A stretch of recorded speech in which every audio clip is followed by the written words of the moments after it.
चाल है? जी जी, day start होता है खुशखबरी के साथ कि सिर्फ 6 दिन रह गए। वक्त तो ऐसे पढ़ लगा के उड़ रहा है ना, और खुशी की बात ये कि हम साथ साथ पढ़ भी रहे हैं। ऐसे ना कहें दोस्तों मेरी सारी मेहनत ज़ाया नहीं करनी, झूठ बोल दें कि पढ़ रहे हैं तो मुझे हौसला हो जाए। पढ़ रहे नहीं सर, पढ़ भी रहे हैं हम तो, टेस्ट भी देख रहे हैं हम तो, जो है ना टेस्टों में अभी शुरू में पास पेपर के सवाल से आपकी हौसला अफजाई की जा रही है। अब आप आहिस्ता आहिस्ता जब बड़े होते चले जाएंगे, सियाने होते चले जाएंगे तो ज़रा चीज़ें। भाई का कोई सवाल है? अल्लाह खैर करे।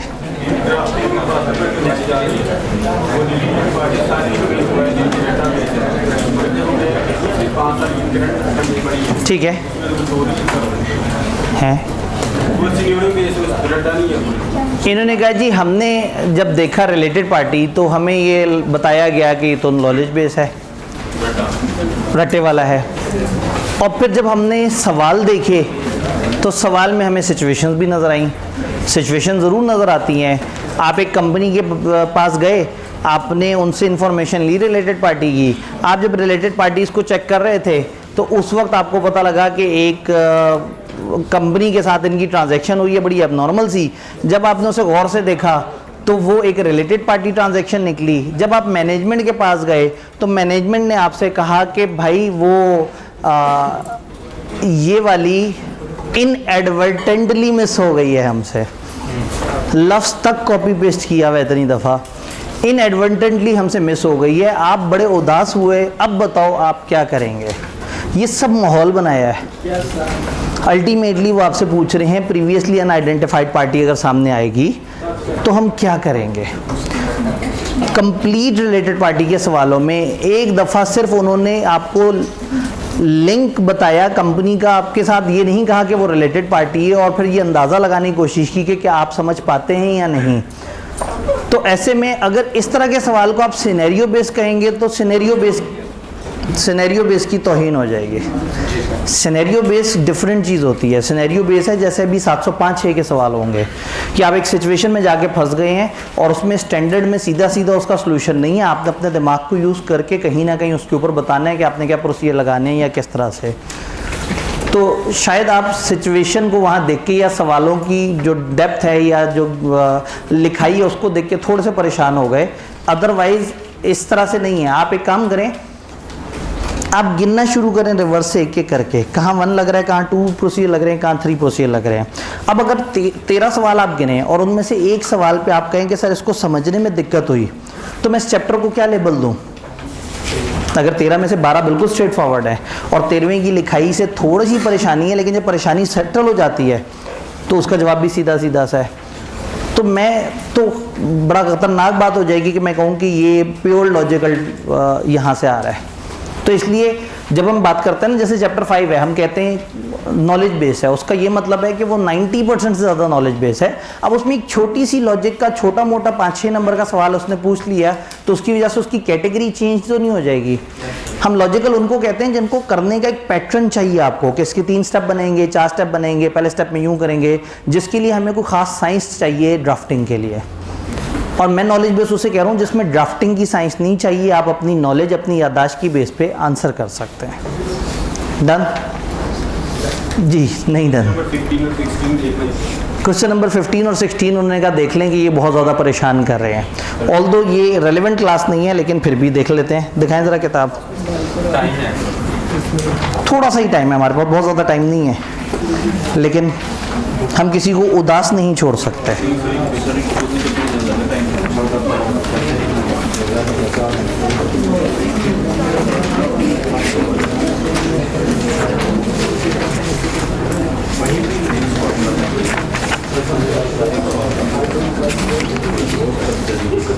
अच्छा जी, आपने कहा 15 और 16। मैं इसमें एक बात पूछना चाहूँगा, 1 से 14 तक के बारे में आपके क्या नज़रिया आते हैं? 14 भी ऐसा है। 1 से 13 तक के क्या नज़रिया आता है? वो रटा है। 16 में से 13 आप मानते हैं रटा है? ठीक है, क्या पहली 13 को मानते हैं? 14th अटेम्प्ट देख लेते हैं। During the audit of CL, your audit team observed कि CL has sold one of freehold land to Maple Private Limited at a loss of 10 million. एक लॉस पे आपने एक कंपनी को चीज़ बेची है। टीम ने फर्दर इन्वेस्टिगेशन की, मिनट्स वगैरह पढ़े तो पता लगा कि director of CL hold 20% share holding in MPL which makes the entity as. Examiner जब बेबस हो चुका होता है ना, जब वो पहले एक सवाल बनाता है, फिर सोचता है बच्चा एक सवाल को देख के खुद ही से समझ जाएगा रिलेटेड पार्टी है, फिर एंड पर खुद ही सोचता नहीं बच्चा वैसा नहीं है, बच्चा बड़ा हल्का सा बच्चा है, मैं ही उसे बता देता हूँ कि ये रिलेटेड पार्टी है। उसने खुद ही बेचारे ने तड़प के बता दिया भाई ये एक रिलेटेड पार्टी है। MPL will pay 30% of consideration in cash and remaining amount over a period of. अजीब सी बात कर दी, 30% अभी देंगे और बाकी 5 साल के ऊपर डिवाइड करके देंगे, और आप लॉस पे एक चीज़ बेच रहे हैं। तो वो कह रहे हैं evaluate the above related party transaction, ऊपर की रिलेटेड पार्टी ट्रांजैक्शन का जायज़ा लें। ये खुद ही बता दिया रिलेटेड पार्टी ट्रांजैक्शन है। मेरे ध्यान में 3 तरह के प्रोसीजर थे आइडेंटिफिकेशन के। क्या आइडेंटिफाई करवाना मांगा है? नहीं। प्रीवियसली अनआइडेंटिफाइड, आइडेंटिफाइड है। तीसरा, नॉर्मल कोर्स ऑफ बिजनेस से हट के अगर कुछ हो रहा हो, ये हो रहा है? हो रहा है। तो उन्होंने कहा एवेल्यूएट करो। हमने कहा भाई ये नॉर्मल कोर्स ऑफ बिजनेस से हट के हो रहा है। उन्होंने कहा कोई से 8 प्रोसीजर बता दो। हमने कहा कोई बात नहीं, सर ने बताया हुआ है, पॉइंट 3 के अंदर लिस्ट बनी हुई है, उठा के लिख दी। अब इसके बाद इसको सिनेरियो कहना तौहीन है, सिनेरियो की तौहीन है। ये तो इतना ज़्यादा नाइंसाफ़ी ना करें, इतना ज़्यादा मतलब बेईमानी की तरफ माइल ना हो जाएं। अब चूंकि इन्होंने कहा तो इन्हीं की ख्वाहिश पे मैं अगला ही सवाल एक दफ़ा पढ़ लेता हूँ, जितना दामन में वक्त में गुंजाइश है। ड्यूरिंग द ईयर ऑफ, नहीं पढ़ लेते हैं ताकि जो है ना, during the audit of TL, the audit senior notice that in one of the floor of office building a business other than that of TL being run. Company की building में इनके अलावा कोई और कारोबार कर रहा है, कुछ तो गड़बड़ है Daya. On inquiry with TL management it was identified, ये पता लगा that floor was given to daughter of a director. Director की बेटी को वो फ्लोर दिया गया है 6 महीने के लिए for running her online business. वो ऑनलाइन बिजनेस के लिए फिजिकल बिल्डिंग में आके बैठना चाह रही है। No rent is being charge, किराया भी चार्ज नहीं किया, चूंकि वो खाली फ्लोर था, उससे हमें कोई खर्चा नहीं हो रहा था। तो ऊपर के अरेंजमेंट को देखें और बताएं क्या प्रोसीजर लगाने चाहिए। डायरेक्टर की बेटी, रिलेटेड पार्टी, आइडेंटिफाई करने का मसला है? नहीं। प्रीवियसली अनआइडेंटिफाइड आपने उन्हें बताई, थोड़ा सा मसला हो सकता है, थोड़ा सा, लेकिन एक रिलेटेड पार्टी के साथ नॉर्मल से बहुत हटके ट्रांजैक्शन हो रही है। हाँ जी, नॉर्मल से बहुत हटके ट्रांजैक्शन हो रही है। तो इतना तो सोचने का अपने दिमाग को मार्जिन दें। इसका आंसर सीधा सीधा है, लेकिन अब ऐसा नहीं है कि आप पेपर में जाएं और 2-2 लाइनों के सवाल लिखे हुए नजर आए। इंटरेस्टिंग बात है, 25-30 नंबर के 2-2 लाइनों वाले सवाल भी होते हैं पेपर में, फिर कुछ दरमियाने सवाल होते हैं और कुछ प्योर लॉजिकल सवाल होते हैं। तो ये मैं इसको रट्टे वाला ही सवाल कहूँगा। इतनी समझ हमें ज़रूर होनी चाहिए कि हम उस सवाल को समझ सकें। और ये ड्राफ्टिंग की प्रैक्टिस किस लिए कर रहे हैं?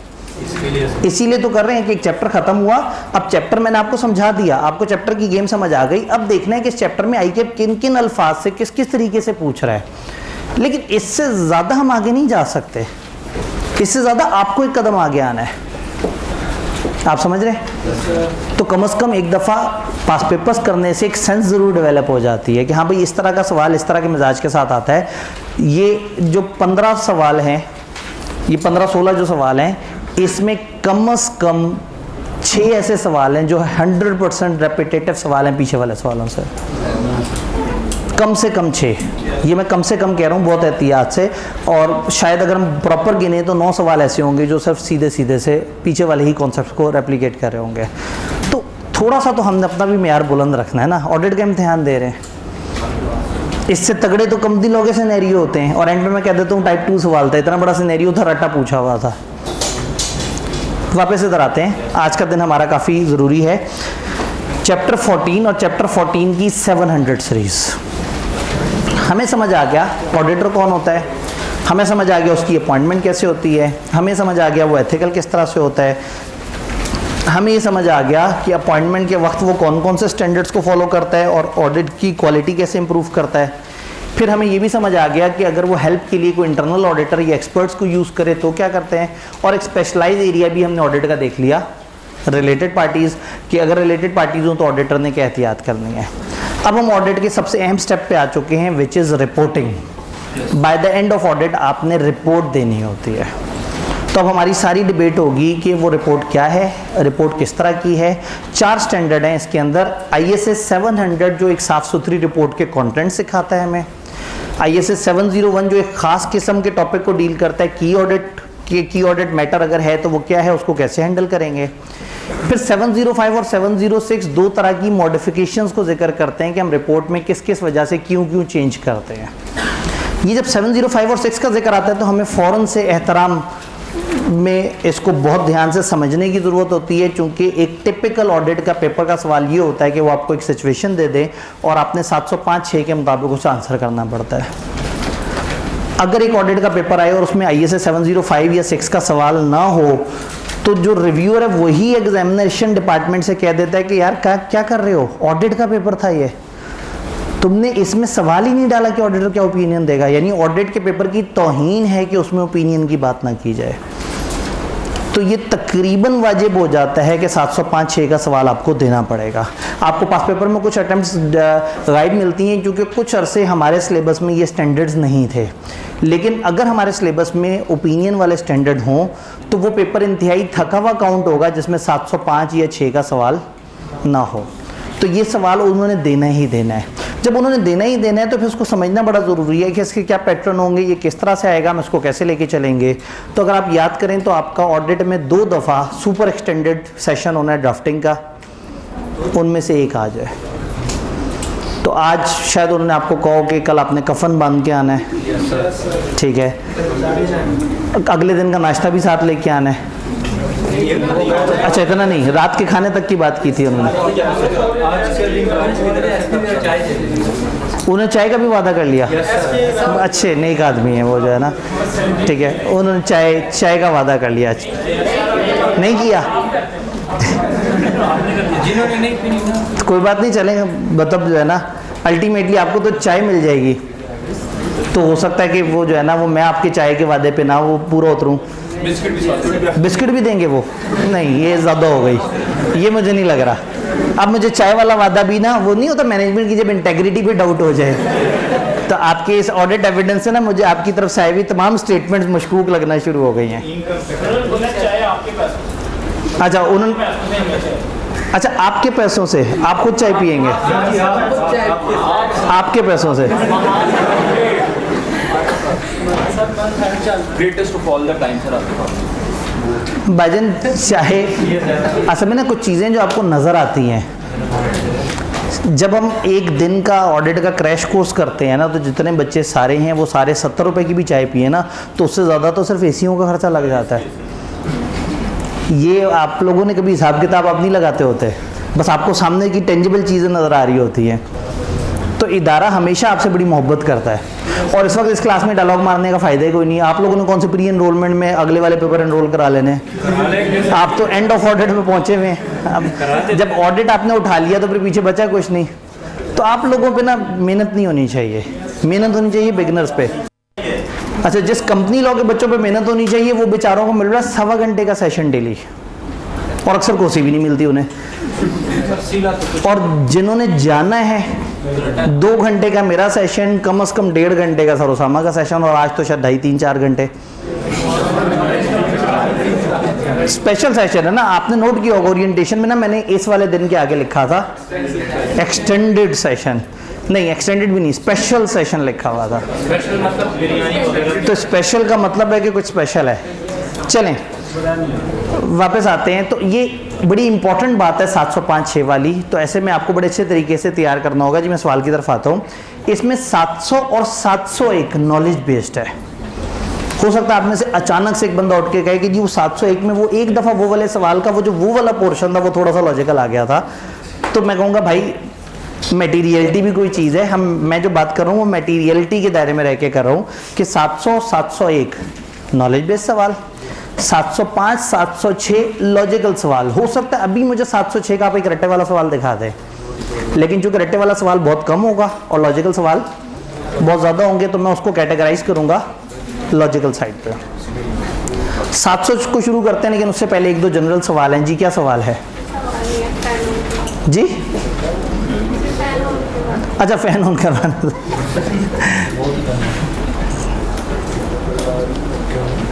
ऑन हो गया, तो फिर इधर वाला भी जो है, चलें फिर लगे हाथों दूसरा भी ऑन करते हैं, कोई बात नहीं जाना।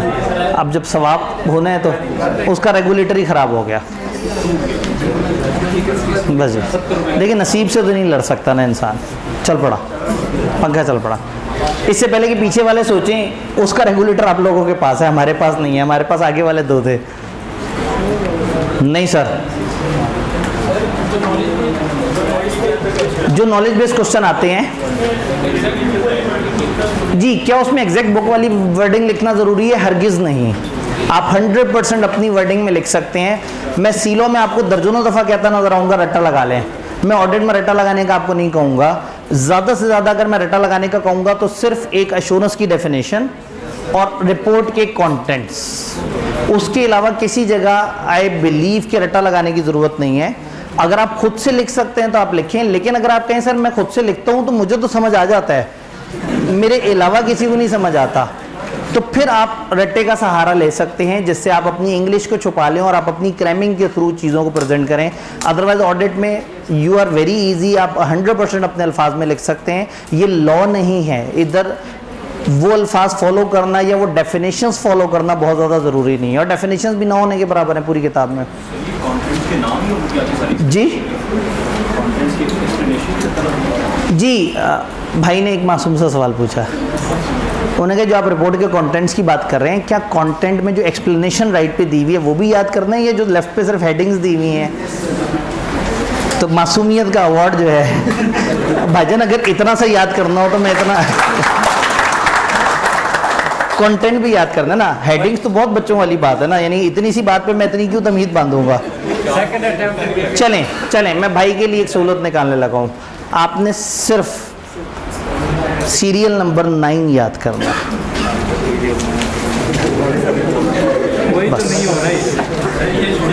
मैंने 14 में से सिर्फ एक कंटेंट याद करने का कह दिया। किसी कंटेंट को मत याद करें। सीरियल नंबर 9 और सीरियल नंबर अगर फिर भी दिल कर रहा है तो 3।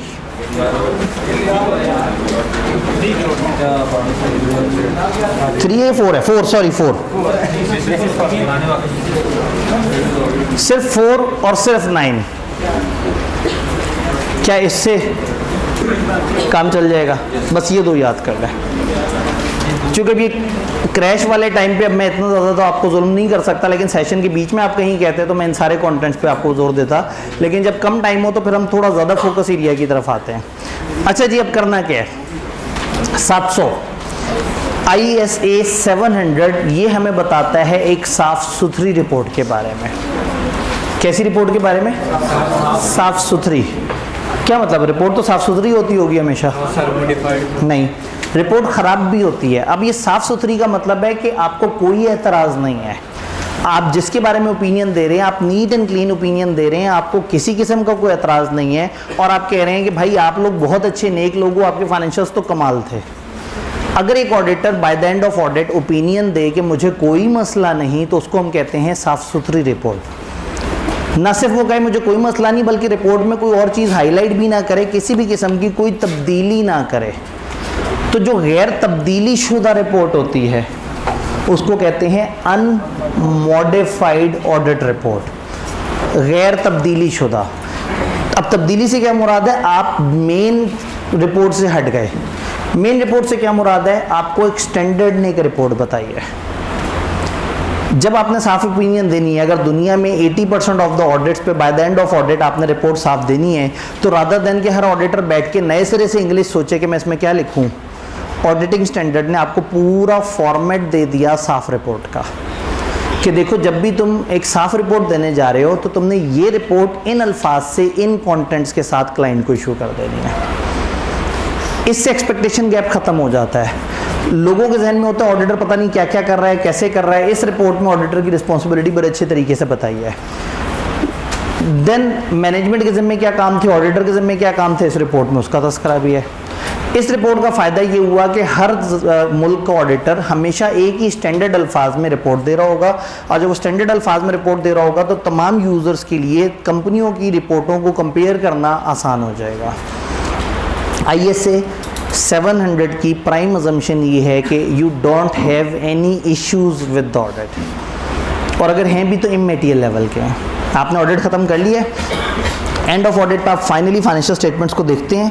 नो आप मुतमईन हैं और आप चाह रहे हैं कि आप एक साफ़ सुथरी सीधी रिपोर्ट दे दें जिस पे कोई एतराज़ ना हो, जिसमें कुछ हाईलाइट ना किया हो, जिसमें आपने कुछ मज़ीद वजाहत ना की हो, बस आपने कहो कि सब चीज़ें सही हैं। तो ये समझना बड़ा ज़रूरी है कि 700 की रिपोर्ट में गड़बड़ नहीं है, ये हमेशा प्योर साफ़ सुथरी रिपोर्ट है। अब इसमें किताब से पूछते हैं, जब आप ओपिनियन देने लगते हैं, इसमें 3 अगर जज़ाकल्लाह, जब आप ओपिनियन देने लगते हैं तो ओपिनियन देते हुए क्या चीज़ें इंपॉर्टेंट हैं, आपको याद होगा कि जब हम कुछ सफिशिएंट अप्रोप्रिएट एविडेंस ना मिले या स्कोप लिमिटेशन हो तो हम ऑडिट छोड़ देते थे।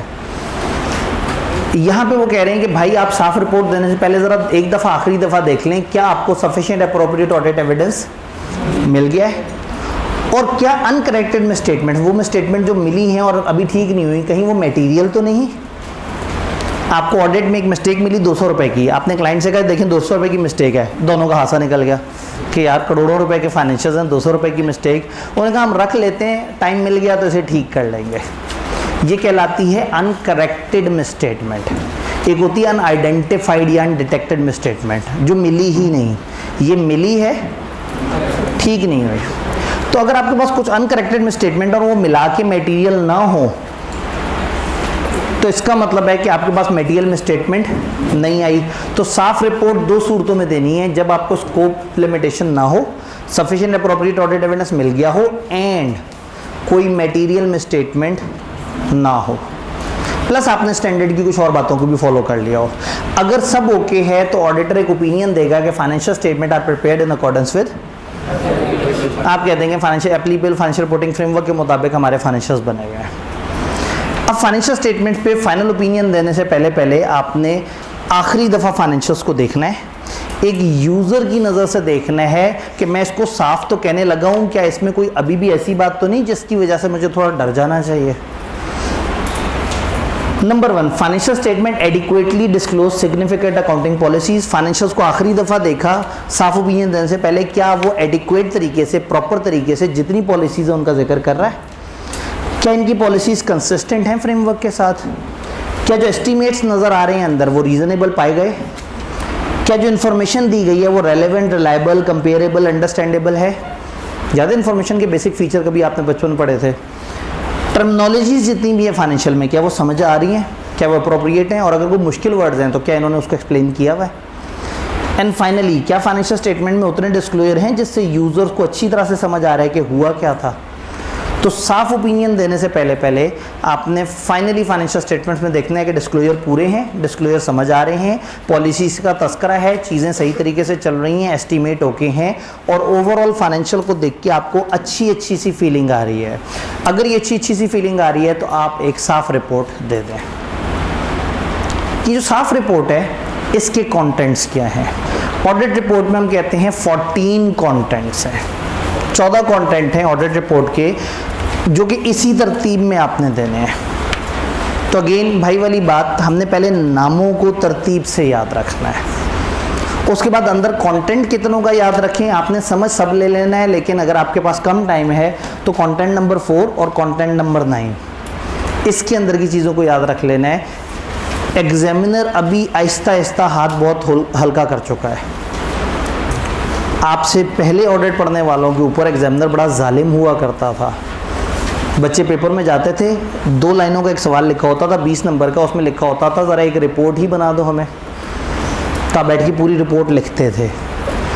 फिर एक टाइम ऐसा था कि आप पेपर में जाते थे, 3 सफ़े पे एक सवाल होता था, रिपोर्ट दी होती थी, कहते थे इसमें से गलतियाँ ढूंढ दो। अब का एग्जामिनर काफ़ी रिलैक्स हो चुका है। अभी तक उसने वाहिद जो घटिया सवाल पूछा वो इसके कंटेंट पूछ लिए थे, ठीक है, लेकिन पूरी रिपोर्ट नहीं पूछी या पूरी रिपोर्ट में गलतियाँ एक्सपेक्ट नहीं की।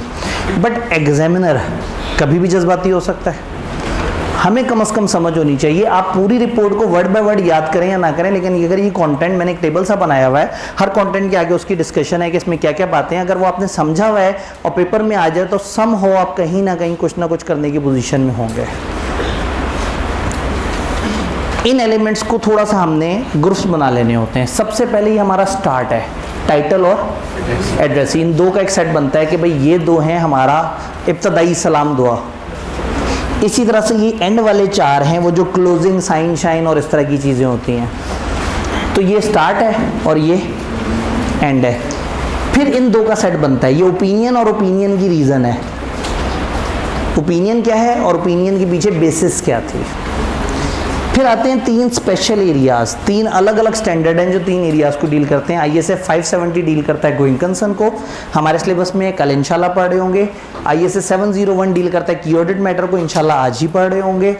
अदर इन्फॉर्मेशन ISA 720 डील करता है ऐसी इन्फॉर्मेशन जो अकाउंट्स वगैरह के साथ दी जाती है, इसके बारे में कैफ लेवल पे कोई डिस्कशन नहीं है। ये तीन स्पेशल एरियाज हैं, ये हमेशा नहीं होंगे, ये तब होंगे जब इनके रेलेवेंट स्टैंडर्ड एप्लीकेबल है। तो इंट्रोडक्शन हुआ, ओपिनियन आ गई, तीन स्पेशल एरियाज आए, उसके बाद आएंगे रिस्पॉन्सिबिलिटी वाला पोर्शन। मैनेजमेंट की क्या जिम्मेदारी है, ऑडिटर की क्या जिम्मेदारी है, और क्या लॉ रेगुलेशन ने कोई और रिस्पॉन्सिबिलिटी तो नहीं दी हमें। जैसे पाकिस्तान की रिपोर्ट ने कह दिया था, पाकिस्तान की कमती लॉ ने कि देखो ज़कात के बारे में भी बात करना, इन्वेस्टमेंट के बारे में भी बात करना। तो मैनेजमेंट की क्या जिम्मेदारी है, ऑडिटर की क्या जिम्मेदारी है, और उसके अलावा क्या कोई और जिम्मेदारी है हमारे ऊपर। फिर आप क्लोजिंग चीज़ों की तरफ आते हैं। अच्छा, जो ओपनिंग चीज़ें वो क्या है, टाइटल यानी कि हेडिंग होनी चाहिए, एड्रेसी कोई मुखातिब हो कि किसी को आपने एड्रेस किया है। इधर हम बात करें तो एंगेजमेंट पार्टनर का नाम आ गया, फर्म के साइन आ गए, एड्रेस आ गया और तारीख आ गई। तो ये 14 कंटेंट है, इनमें से एक एक करके हम कंटेंट को एक्सप्लेन करेंगे। ये इसी तरतीब में हमने याद रखने हैं। एक साफ़ सुथरी रिपोर्ट में चीज़ें इसी तरतीब में इसी तरह से आ रही होती हैं, तो हो जाए खतरों से टक्कर। सबसे पहले टाइटल, मेरे ख्याल में एक लाइट और बंद कर दें, 1। सबसे पहले title, independent auditor report. Standard कहता है कि आप इसको ऑडिटर रिपोर्ट भी बोल सकते हैं और इंडिपेंडेंट ऑडिटर रिपोर्ट कहते हैं, तो क्या ही खास बात है। हमारी किताब में पूरे स्टैंडर्ड के अल्फाज नहीं है। स्टैंडर्ड कहते हैं कि आपकी रिपोर्ट पे एक ऐसी हेडिंग होनी चाहिए कि बहुत सारे डॉक्यूमेंट्स के बीच में पड़ी हुई हो तो आप उसको पकड़ लें कि अरे ये ऑडिट रिपोर्ट पड़ी हुई है।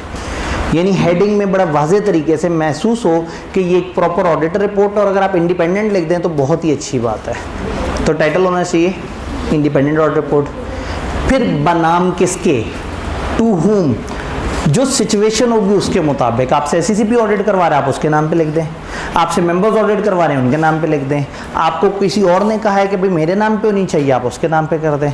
तो एड्रेसी सिचुएशन के हिसाब से होगा। समटाइम लॉ या रेगुलेशन बता देते हैं कि कौन एड्रेसी होगा। नॉर्मली ये शेयर होल्डर्स होते हैं या दोस्त गवर्नेंस होते हैं। पाकिस्तान के कमती लॉ में हम मेंबर्स के नाम पे रिपोर्ट बनाते हैं। तो एड्रेसी सिचुएशन के हिसाब से चेंज होगा। बता दिया जाए तो वो होगा, नहीं बता दिया जाए तो आपने at the time of appointment तय किया होगा कि कौन होगा एड्रेसी। डन जी। दोस्त चार्ज विद गवर्नेंस कौन लोग हैं, वो जिनको इख्तियार दिया गया, बिल्कुल डे 1 पे हमने इनकी बात की थी जी। ऑडिट इनको रिपोर्ट दे रहे हैं। फॉर एग्जांपल मैं एक लिस्टेड कंपनी में आया और लिस्टेड कंपनी में मुझे पता लगा कि यहाँ पे 17 डायरेक्टर्स हैं। अब 17 के 17 डायरेक्टर से तो नहीं मैं मुलाकात कर रहा हूँ हर वक्त, तो वो लोग भी बड़े सियाने, वो आपस में से ना एक ऑडिट कमेटी बना देंगे 3-4 डायरेक्टर्स की, और वो ऑडिट कमेटी मेरे से डील किया करेगी। अब वो जहाँ लिखा होगा ना दोस्त चार्ज विद गवर्नेंस को शिकायत लगाओ, तो मैं 17 लोगों को शिकायत नहीं लगाऊंगा। मैं किन के पास जाऊँगा, उन 3-4 बंदों की ऑडिट कमेटी के पास। तो हो सकता है उस ऑडिट के एंड पे मैं जो रिपोर्ट बनाऊं मैं कहूं audit report for audit committee. तो ये शेयर होल्डर्स भी हो सकते हैं, और सम टाइम अगर उन्होंने किसी को एम्पावर किया हुआ है कि भाई इसको रिपोर्ट दे देना इसके नाम पे, समझो इसको दिया हमें दिया बराबर हो गया, तो ऐसी सिचुएशन में आप दोस्त चार्ज विद गवर्नेंस, वो जिनको इख्तियार दिया गया है उनके नाम पे भी रिपोर्ट बना सकते हैं। तो एड्रेसी में सिचुएशन के मुताबिक हम फिट करेंगे कि किसके नाम पे हमें ऐसा बनाना है। फिर हम देंगे ओपिनियन। ओपिनियन के अल्फाज की तरफ थोड़ा सा आगे चल के आते हैं, पहले आगे चलते हैं फिर एंड पे ओपिनियन के अल्फाज पे, ताकि हम कंटेंट्स को तेज़ी से कवर कर लें। 2 कंटेंट्स को स्किप करेंगे, ओपिनियन और रिस्पॉन्सिबिलिटी, और फिर एक एक करके दोनों पे डिस्कशन होगी। टाइटल समझ आ गया, एड्रेस ही समझ आ गया। फिर ओपिनियन में आप अपना ओपिनियन देंगे, कैसे देंगे वो एक अलग बहस है। फिर आप देंगे बेसिस फॉर ओपिनियन, मैं ओपिनियन तक पहुंचा कैसे। इसमें करनी होती हैं किताबी बातें, बस फॉर्मेलिटी वाली बातें कि भाईजान वो मैंने स्टैंडर्ड्स को फॉलो किया था, मैंने वो रिस्पॉन्सिबिलिटी जो रिपोर्ट में दी हुई है मैंने उसको फॉलो किया है, मैं इंडिपेंडेंट था और मैंने एथिकल रिक्वायरमेंट्स को फॉलो किया था, मैंने IESBA का कोड फॉलो किया है। ये मशहूर कोड है IESBA का। अगर आप इसके अलावा किसी कोड का जिक्र करेंगे, जी मैंने पाकिस्तान में मौजूद जो कोड ऑफ एथिक्स, तो फिर आपको मुल्क बताना पड़ेगा, इलाका बताना पड़ेगा। आइडेंटिफाई करें कि किस इलाके का आपने एथिकल रिक्वायरमेंट फॉलो की है, या आप रेफ़र कर दें तो आप कहेंगे मैंने IS से फॉलो किया है, मैंने जिम्मेदारी अदा की है, मैं इंडिपेंडेंट था और मैंने एथिक्स को फॉलो किया है, कोड ऑफ एथिक्स वाला, और मैंने इतना एविडेंस हासिल कर लिया जो सफिशिएंट और अप्रोप्रिएट है कि मैं ओपिनियन दे सकूं। तो 4 बातें हैं इसके अंदर, IS से मेरी जिम्मेदारी, एथिक्स को फॉलो करना, सफिशिएंट अप्रोप्रिएट ऑडिट एविडेंस हासिल करना। तो ये 4 बातें आप बता देंगे कि चूंकि ये 4 काम मैं कर गया था इसीलिए मैं ओपिनियन दे सका, वरना मैं ना दे पाता। उसके बाद आएंगे स्पेशल एरियाज। गोइंग कंसर्न हम तब करेंगे जब ISA 570 हमें कहेगा एक ख़ास केस में वहाँ एक मटेरियल अनसर्टेनिटी होती है ख़ास किस्म की। तो जब हम 570 में वो ख़ास जगह देखेंगे तो वहाँ हम देखेंगे कि ये कब आता है, ये वहाँ देखेंगे, आज हम इस पर परेशान नहीं हो रहे। की ऑडिट मैटर, ये अभी हम थोड़ी देर में जो स्टैंडर्ड 701 स्टार्ट करने लगे हैं वो बताएगा। लिस्टेड या चंद स्पेसिफिक एंटिटीज़ में आपने ख़ास किस्म का पैराग्राफ डालना होता है जो इस स्टैंडर्ड के मुताबिक है। ये स्टैंडर्ड में हम थोड़ी देर में इंशाल्लाह पढ़ रहे होंगे। अदर इन्फॉर्मेशन जहाँ एप्लीकेबल हो आपने ISA 720 के मुताबिक जवाब देना है, आउट ऑफ सिलेबस। ज़िंदगी आसान हो जाती है, कंटेंट जल्दी जल्दी ख़त्म होना शुरू हो जाते हैं। मैनेजमेंट रिस्पॉन्सिबिलिटी, अब आप बताएंगे मैनेजमेंट की जिम्मेदारियों के बारे में। मैनेजमेंट की 3 जिम्मेदारियां बचपन से आपको पता है, प्री कंडीशन वाले टाइम से ही। अकाउंट्स बनाना मैनेजमेंट के ज़िम्मे, इंटरनल कंट्रोल्स मैनेजमेंट के ज़िम्मे, और हर इंफॉर्मेशन एक्सप्लेनेशन ऑडिटर को प्रोवाइड करना किसके ज़िम्मे। अब बड़ा चालाक है, ऑडिट तो एंड हो गया तो उसने सोचा तीसरा वाला पॉइंट तो उन्होंने मेरा पूरा कर दिया, मुझे इन्फॉर्मेशन एक्सप्लेनेशन दे दी, तो मैं ये तीसरा वाला पॉइंट लिख के ज़ाया ना करूँ। तो भाई साहब ने यहाँ तीसरे को बदल दिया और अल्फाज चेंज करके कह दिया कि मैनेजमेंट के ज़िम्मे है अकाउंट्स, मैनेजमेंट के ज़िम्मे है इंटरनल कंट्रोल्स, और मैनेजमेंट के ज़िम्मे है कि वो चेक करे कि वो गोइंग कंसर्न है या नहीं। तो याद रखना है, आपने प्री कंडीशन याद की हुई होंगी, तो इधर की रिस्पॉन्सिबिलिटीज आसान है। अकाउंट्स वाली जिम्मेदारी जो पीछे आपने पढ़ी थी, इंटरनल कंट्रोल्स की जिम्मेदारी वो भी आपने पीछे पढ़ी थी, तीसरी वो जो इंफॉर्मेशन एक्सप्लेनेशन प्रोवाइड करने वाली है उसे साइड पे कर दें, उसकी जगह आ जाएगी assessing entity's ability to continue as going concern, और डिसाइड करना कि क्या accounts going concern basis of accounting पे बने हैं या नहीं बने। तो ये है मैनेजमेंट की 3 जिम्मेदारियाँ। क्लियर हो गया? फिर आएगी ऑडिटर की रिस्पॉन्सिबिलिटी, छोटा सा पोर्शन है, थोड़ा सा जिक्र होगा, फिर थोड़ा सा और जिक्र होगा, फिर थोड़ा सा और जिक्र होगा, फिर हम पहुंच जाएंगे थोड़े से और जिक्र के बाद 10वें एरिया पर, अदर रिपोर्टिंग रिस्पॉन्सिबिलिटीज। एक जिम्मेदारी मैनेजमेंट की और एक ऑडिटर की है। ऑडिटर की वो जिम्मेदारी हैं जो ISS ने उसे बताया है। अब हो सकता है किसी मुल्क के लॉ ने, रेगुलेशन ने, या वहाँ की किसी अथॉरिटी ने वहाँ के ऑडिटर को कुछ और जिम्मेदारियाँ भी दी हों, जिसकी बेस्ट एग्जांपल है हमारा पाकिस्तान का कंपनीज एक्ट। कंपनीज एक्ट में हमने ऑडिटर की ड्यूटीज़ में पढ़ा था कि ऑडिटर सिर्फ ट्रू एंड फेयर की बात नहीं करता, कंपनी लॉ के मुताबिक अकाउंट्स बने हुए थे या नहीं उसकी बात करता है, इन्वेस्टमेंट ठीक थी या नहीं थी, एक्सपेंसेस कंपनी के लिए थे या नहीं थे, ज़कात कट के ज़कात अनुशर ऑर्डिनेंस के मुताबिक जमा हुई थी या नहीं हुई थी। अब ये सारी चीज़ें हम रिपोर्ट में कहाँ डालें, रिपोर्ट तो ख़राब हो जाएगी। अनमोडिफाइड रिपोर्ट तो वो है ना जो स्टैंडर्ड ने क्या वो लिख दो, तो स्टैंडर्ड ने आपको कचरा मिटाने के लिए एक जगह दे दी अदर रिपोर्ट में। उन्होंने कहा जो तुम्हारे मुल्क में जहाँ तुम ऑडिट करने जाओ वो तुम्हें जो एक्स्ट्रा कहें वो यहाँ डाल दिया करना। एक ज़माने में पंजाब गवर्नमेंट में रूल होता था कि आपने गवर्नमेंट सेक्टर का ऑडिट करते हुए एक ओपिनियन देनी है कि क्या ये इदारा डेंगी कंप्लाइड है या नहीं। तो ऑडिटर की एक्स्ट्रा जिम्मेदारी ये भी होती थी कि जो डेंगी के SOP हैं कि पानी कहीं खड़ा हुआ ना हो, ऐसा ना हो, वैसा ना हो, कोई 5-6 चीज़ें होती थी, वो उनको देख के ये भी ओपिनियन देता था कि क्या इस इदारे में इन्होंने डेंगी के रूल्स फॉलो किए हैं या नहीं किए। फिर जब कोविड आया और कोविड के बाद जो अगला 1 साल था उसमें बहुत सारी जगह पे गवर्नमेंट इदारों में ऑडिटर के ऊपर एक्स्ट्रा जिम्मेदारी होती थी कि वो ऑडिट रिपोर्ट के साथ साथ ये भी बताए कि ये लोग कोविड के SOPs फॉलो कर रहे हैं या नहीं कर रहे हैं। तो दिस कैन हैपन, ये हमारे कंट्रोल में नहीं है। हमें किसी भी इदारे में कोई भी लॉ हमें ये एक्स्ट्रा जिम्मेदारी कह सकता है। अगर वो कह दें तो आपने हेडिंग डालनी है अदर रिपोर्टिंग रिस्पॉन्सिबिलिटी, उसके अंदर लिख देना है, ज़्यादा से ज़्यादा 1 पैराग्राफ होगा। लेकिन फ़र्ज़ करिए इसके अपने अंदर एक पूरी रिपोर्ट हो, हमें बुलाया गया, हमने रूल्स देखे, उन रूल्स के मुताबिक हमने काम किया, फिर उसमें हमें ये तहकीक हुई, फिर ऐसा हुआ, फिर ऐसा हुआ। अगर मूड है पूरी रिपोर्ट लिखने का तो स्टैंडर्ड ने कहा ठीक है फिर एक काम करना पड़ेगा,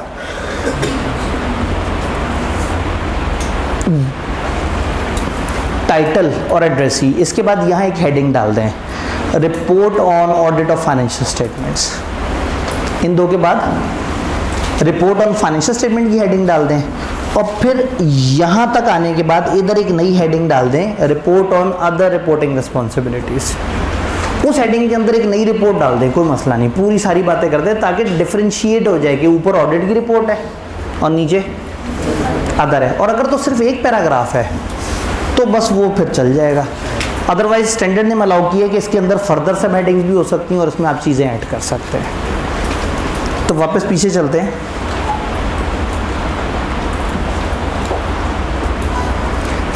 Such other reporting responsibility may be addressed in separate section of report subtitled report on other legal and regulatory requirement।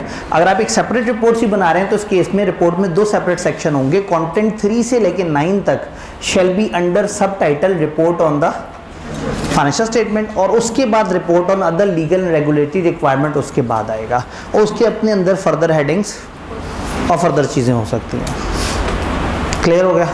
तो अदर रिपोर्टिंग रिस्पॉन्सिबिलिटी हमेशा नहीं होगा, वहाँ होगा जहाँ आपके मुल्क का लॉ रेगुलेशन या कोई और आपको कहता है कि इस ऑडिट रिपोर्ट में ये चीज़ भी बताओ, तो वहाँ पे आप उस चीज़ का जिक्र कर देंगे, इस सेपरेट एरिया में कर देंगे। फिर अब क्लोजिंग बातों की तरफ आते हैं। नेम ऑफ एंगेजमेंट पार्टनर, ये ऑप्शनल एरिया है, ये सिर्फ लिस्टेड में होता है, बाकी जगह नहीं होता। तो लिस्टेड कंपनी में उन्होंने कहा है कि आपने रिपोर्ट के एंड पे एंगेजमेंट पार्टनर का नाम लिख देना है। ये कहने के बाद खुद भी घबरा गए, क्योंकि कल को ऐसा ना हो कि हम कहते हैं ना जी KPMG ने ऑडिट किया, आप KPMG में तो 22 पार्टनर्स हैं, अगर ऑडिट रिपोर्ट ख़राब हुई तो ढूंढना पड़ेगा कि कौन था KPMG में जिसने जान के ये ऑडिट रिपोर्ट ख़राब की, या जिसको हम जाके पकड़ें और हम कहें कि यार ये गलत बंदा था, इसने हमें बदनाम किया। तो फर्म वाले बच जाते हैं क्योंकि वहाँ फर्म का नाम लिखा होता है, इंसान का नाम नहीं लिखा होता। और इन्होंने क्या कहा, लिस्टेड में क्या करो, एंगेजमेंट पार्टनर का नाम लिख दो। तो एक छोटी सी एक्सेप्शन दे दी इन्होंने कहा अगर security threat, personal security threat ज़्यादा ख़तरनाक हो तो ये वाला कंटेंट अवॉइड किया जा सकता है। ये सिर्फ लिस्टेड कंपनी में आएगा, लेकिन इन रेयर सर्कमस्टांसेस अगर इस डिस्क्लोजर से सिग्निफिकेंट पर्सनल सिक्योरिटी थ्रेट हो सकते हैं तो ऑडिटर को नहीं इंक्लूड करना चाहिए ये वाला पोर्शन। डन। ये एक्सेप्शन सिर्फ अंग्रेज़ों के लिए है। पाकिस्तानी जो कंपनी लॉ है उसने हमें कहा है कि लाजमी है कि आप फर्म का नाम भी लिखो और आप पार्टनर का नाम भी लिखो। अंग्रेज़ों को डर लगता है, पाकिस्तानी खुददार कौम है, बहादुर कौम है। भाई डरे वो अंग्रेज़ जिसने रिपोर्ट ख़राब करनी हो, जब हमने ख़राब ही नहीं करनी तो डर किस बात का। हम तो अच्छे लोग हैं, जब मसला आता है हम बैठ के सेटल कर लेते हैं और जब मसला सेटल हो जाता है रिपोर्ट साफ़ हो जाती है, तो हमें मसला ही नहीं है। ये मसला है अंग्रेज़ों को कि वो खामखा डरते फिर रहे होते हैं, रिपोर्ट देके फिर भाग जाते हैं दूसरे मुल्क, खुफिया हो जाते हैं, गायब हो जाते हैं। हमारे तो रिपोर्ट देके ऐसे धड़ा से फिर रहे होते हैं, हाँ रिपोर्ट दी है, साफ़ रिपोर्ट दी है, बेहतरीन रिपोर्ट है, ठीक है। तो पाकिस्तानी बड़ी अच्छी कौम है। बाहर के लोग ना अच्छे ऑडिटर नहीं हैं, उनको एक मसला नज़र आता है, उस मसले को रिपोर्ट करके बदनाम कर देते हैं इदारे को। हम उस इदारे को सुधरने का मौका देते हैं, इदारे के साथ बैठते हैं, थोड़ा सा उसको मनवाते हैं, थोड़ा सा हम लचक दिखाते हैं, तो अफ़ाम व तफ़हीम के साथ जो है मामला थोड़ा सा आगे बढ़ जाता है। बहरहाल ये लिस्टेड कंपनी में मैंडेटरी है स्टैंडर्ड के मुताबिक, बट पाकिस्तान की कंपनी लॉ में ये हमेशा मैंडेटरी है। फिर क्लोजिंग बातें, सिग्नेचर, यहाँ साइन फर्म के नाम के भी कर सकते हैं, इंसान के नाम के भी कर सकते हैं, दोनों नाम से भी कर सकते हैं, ये आपकी चॉइस है। फिर एड्रेस, एड्रेस का मतलब आप अपनी लोकेशन बताते हैं। बाहर के मुल्कों में आप अपनी स्टेट बताते हैं, जुरिसडिक्शन बताते हैं, पाकिस्तान में आप अपना शहर बताते हैं। एड्रेस का मतलब ये नहीं कि आप कहें स्ट्रीट नंबर फलाना, हाउस नंबर फलाना, बिल्डिंग नंबर फलाना, ऐसा नहीं है।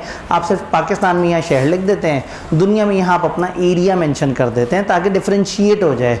पाकिस्तान में KPMG लाहौर में भी है, इस्लामाबाद में भी है, कराची में भी है, मुख्तलिफ और जगह पे भी है।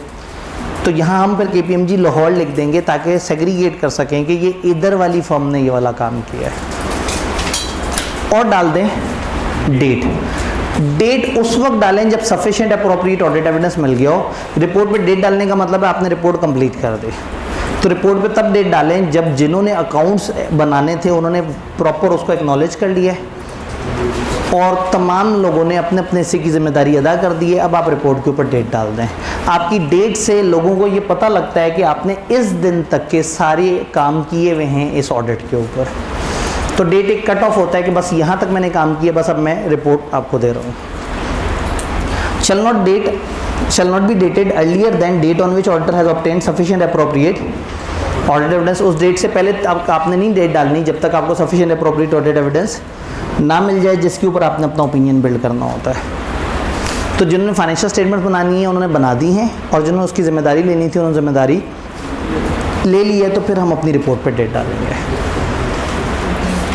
तो टाइटल समझ आया, एड्रेसी समझ आ गया, बेसिस फॉर ओपिनियन समझ आ गया, गोइंग कंसर्न आगे पढ़ना है, कीवर्ड मैटर आगे पढ़ना है, अदर इन्फॉर्मेशन आगे भी नहीं पढ़नी, मैनेजमेंट की जिम्मेदारी की 3 बातें समझ आ गई, बस तीसरी वाली को साइड पे करके गोइंग कंसर्न ले आना है।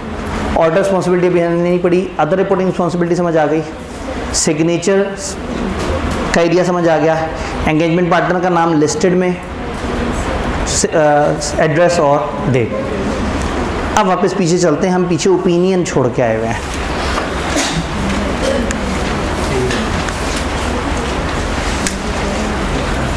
ओपिनियन देने से पहले पुराने ज़माने में ऑडिट रिपोर्ट होती थी, पूरी रिपोर्ट ख़त्म होती थी, एंड पे ओपिनियन आता था। लोग 1.5-2 सफ़े तक पढ़ने के बाद आवाज़ार होकर रिपोर्ट छोड़ देते थे।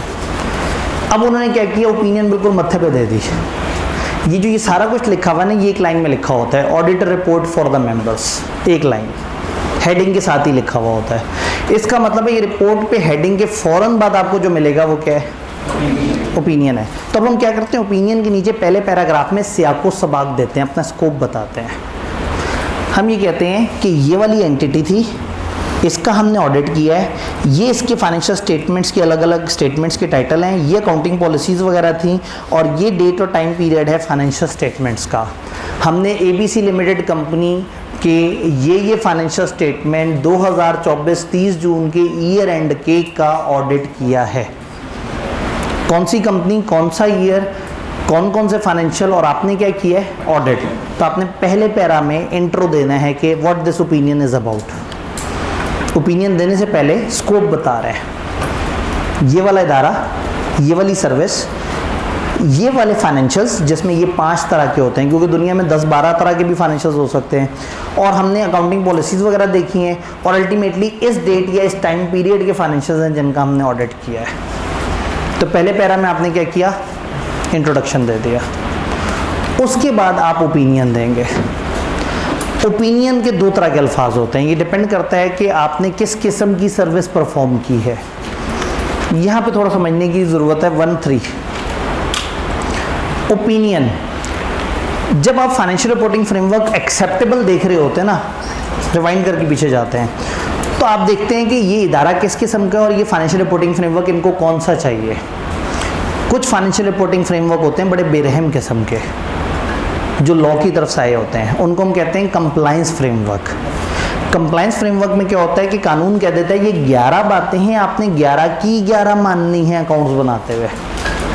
जो लॉ की तरफ से आए हुए फ्रेमवर्क होते हैं ना, जैसे आप लोग वो जानते हैं 4th स्केड्यूल, 5th स्केड्यूल, ये इस तरह की चीज़ें हैं, ये लॉ की तरफ से आए हुए हैं। आप इनके साथ गद्दारी नहीं कर सकते। अकाउंट्स बनाने हैं और अगर लॉ का फ्रेमवर्क फॉलो करना है तो आपने हूबहू 100% फ्रेमवर्क को फॉलो करना है। अगर उसने 11 बातें बताई हैं कि आपने नॉन करंट एसेट में ये 11 बातें बतानी है, तो आप 12वीं नहीं लिख सकते और 10 भी नहीं कर सकते। आपको 11 की 11 फॉलो करनी है। तो अगर ऑडिटर जगह ऑडिट करने आया और उसे पता लगा कि फ्रेमवर्क यहाँ कौन सा है, कंप्लाइंस, तो वो 100% कंप्लाइंस को पहले इंश्योर करेगा कि क्या इन्होंने 11 की 11 बातें मानी है, क्योंकि अगर एक भी नहीं मानी तो वो कह देगा मटेरियल मिसस्टेटमेंट हो गई। अगर सारी मानी है तो फिर उसके अल्फाज होंगे इन लोगों ने अपने अकाउंट्स इस फ्रेमवर्क के मुताबिक बनाए हुए हैं। ये फ्रेमवर्क कहलाता है कंप्लायंस फ्रेमवर्क, जिसमें रिजिड होके 100% फॉलो करना पड़ता है। इसमें हम ये नहीं देखते कि यूजर्स के क्या जज्बात हैं, हम देखते हैं कानून के क्या जज्बात हैं। कानून ने कहा ये 11 बातें तो बस ये 11 की 11। फिर एक होता है फेयर प्रेजेंटेशन फ्रेमवर्क। जैसे हमारे जो IFRS हैं, अगर आप इनका प्रीफेस पढ़ें तो ये कहते हैं हम एक फेयर प्रेजेंटेशन फ्रेमवर्क है। अभी फेयर प्रेजेंटेशन फ्रेमवर्क क्या होता है? ऐसा फ्रेमवर्क होता है जिसको फॉलो तो आपने करना होता है, लेकिन गुंजाइश होती है लेफ्ट राइट जाने की।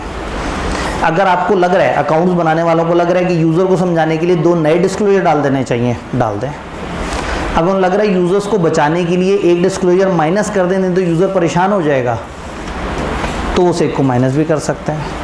जैसे मैं अक्सर एग्जांपल देता हूँ कि फ़र्ज़ करें हमारे फाइनेंशियल स्टेटमेंट्स हों तो वो 2-3 सफ़े के होंगे। ऊपर से हम लोगों ने एक बाइक लीज़ पे ली हुई हो और वो हमारे एम्प्लॉयज़ यूज़ करते हो, तो पता लगेगा कि आधे सफ़े का तो हमने लीज़ का डिस्क्लोजर बनाया हुआ होगा। 1 साल से कम इतना होता है, 1 से 5 साल का उतना होता है, 5 साल से ऊपर ऐसे होता है, ये टर्म्स हैं, ये फाइनेंस है, ये इसमें इस तरह का मामला, उस तरह का मामला। तो हमारा जो यूज़र है वो परेशान हो जाएगा हमारे फाइनेंशियल्स देख के। 2-3 सफ़े के बाद जब आधा सफ़ा उसे लीज पे नज़र आएगा तो वो पलट के पूछेगा भाई आपने क्या काम शुरू कर दिए। तो अपने यूज़र को कन्फ्यूजन से बचाने के लिए हमें क्या करना चाहिए? ये लीज़ वाला दिखाना ही नहीं चाहिए। हालांकि स्टैंडर्ड ने तो कहा है, बट स्टैंडर्ड नहीं कहा था देखो अपने यूज़र को बचाने के लिए तुम कुछ माइनस कर दो, हमें कोई दुख नहीं है, तो हम माइनस कर देंगे। इसी तरह से अगर कहीं स्टैंडर्ड ने हमें कुछ बातें बताई हैं और हम अपने यूज़र को समझाने के लिए एक्स्ट्रा बातें करना चाह रहे हैं, तो फेयर प्रेजेंटेशन फ्रेमवर्क ने हमें हमेशा अलाउ किया है। अब आप ऑडिट करने गए किसी जगह और पता लगा उनका फेयर प्रेजेंटेशन फ्रेमवर्क है, तो आपने कंप्लीटनेस ऑफ डिस्क्लोजर्स नहीं देखना, understandability of the financial statement देखना है। आपने ये देखना है कि अगर 11 बातें थी, इन्होंने 8 लिखी हैं, तो क्या वो 3 इतनी गैर ज़रूरी थी कि उन्हें माइनस किया जाए?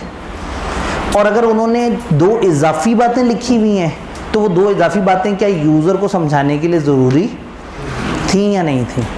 तो कंप्लायंस फ्रेमवर्क में आपने कहा ये अकाउंट्स इस फ्रेमवर्क के मुताबिक बने हुए हैं। फेयर प्रेजेंटेशन को जब आप ऑडिट करेंगे तो आप कहेंगे ये accounts true and fair view दे रहे हैं, क्योंकि ट्रू है कंप्लायंस के लिए, फेयर है अंडरस्टैंडिंग के लिए। क्या बात समझ आ रही है?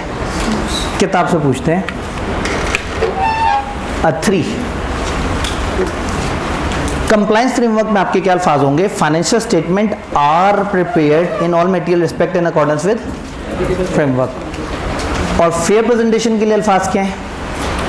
या तो फाइनेंशियल स्टेटमेंट कह दें present fairly in all material respect in accordance with framework, या financial statement give are true and, इसका मतलब है फेयरली या फेयर के अल्फाज आप उसमें लेके आए। फेयर इज ओके, अंडरस्टैंडेबल है, समझ आ रहा है। और उधर आपने क्या कहा? आर प्रिपेयर्ड, फाइनेंशियल उसके मुताबिक बने हुए हैं। तो सवाल अगर आपसे कहेगा ओपिनियन के बारे में, तो वो बताना पड़ेगा कि कंप्लायंस फ्रेमवर्क की बात हो रही है या, तो फेयर प्रेजेंटेशन के ये अल्फाज हैं और कंप्लायंस के ये अल्फाज हैं। यहाँ तक बात समझ आई? अब चलते हैं हम अपने सबसे तकलीफ दे पोर्शन की तरफ, ऑडिटर की रिस्पॉन्सिबिलिटी। ऑडिट रिस्पॉन्सिबिलिटी 1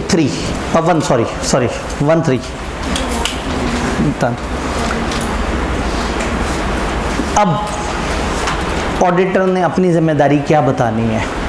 ऑडिटर ने एक्सपेक्टेशन गैप ख़त्म करना है।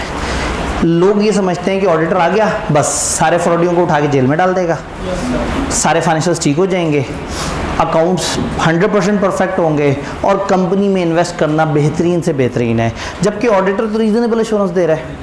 तो ऐसे में ऑडिटर के लिए ज़रूरी है कि पहले समझाए ऑडिट क्या होता है, फिर गहराई में जाके ऑडिट के बारे में बताए।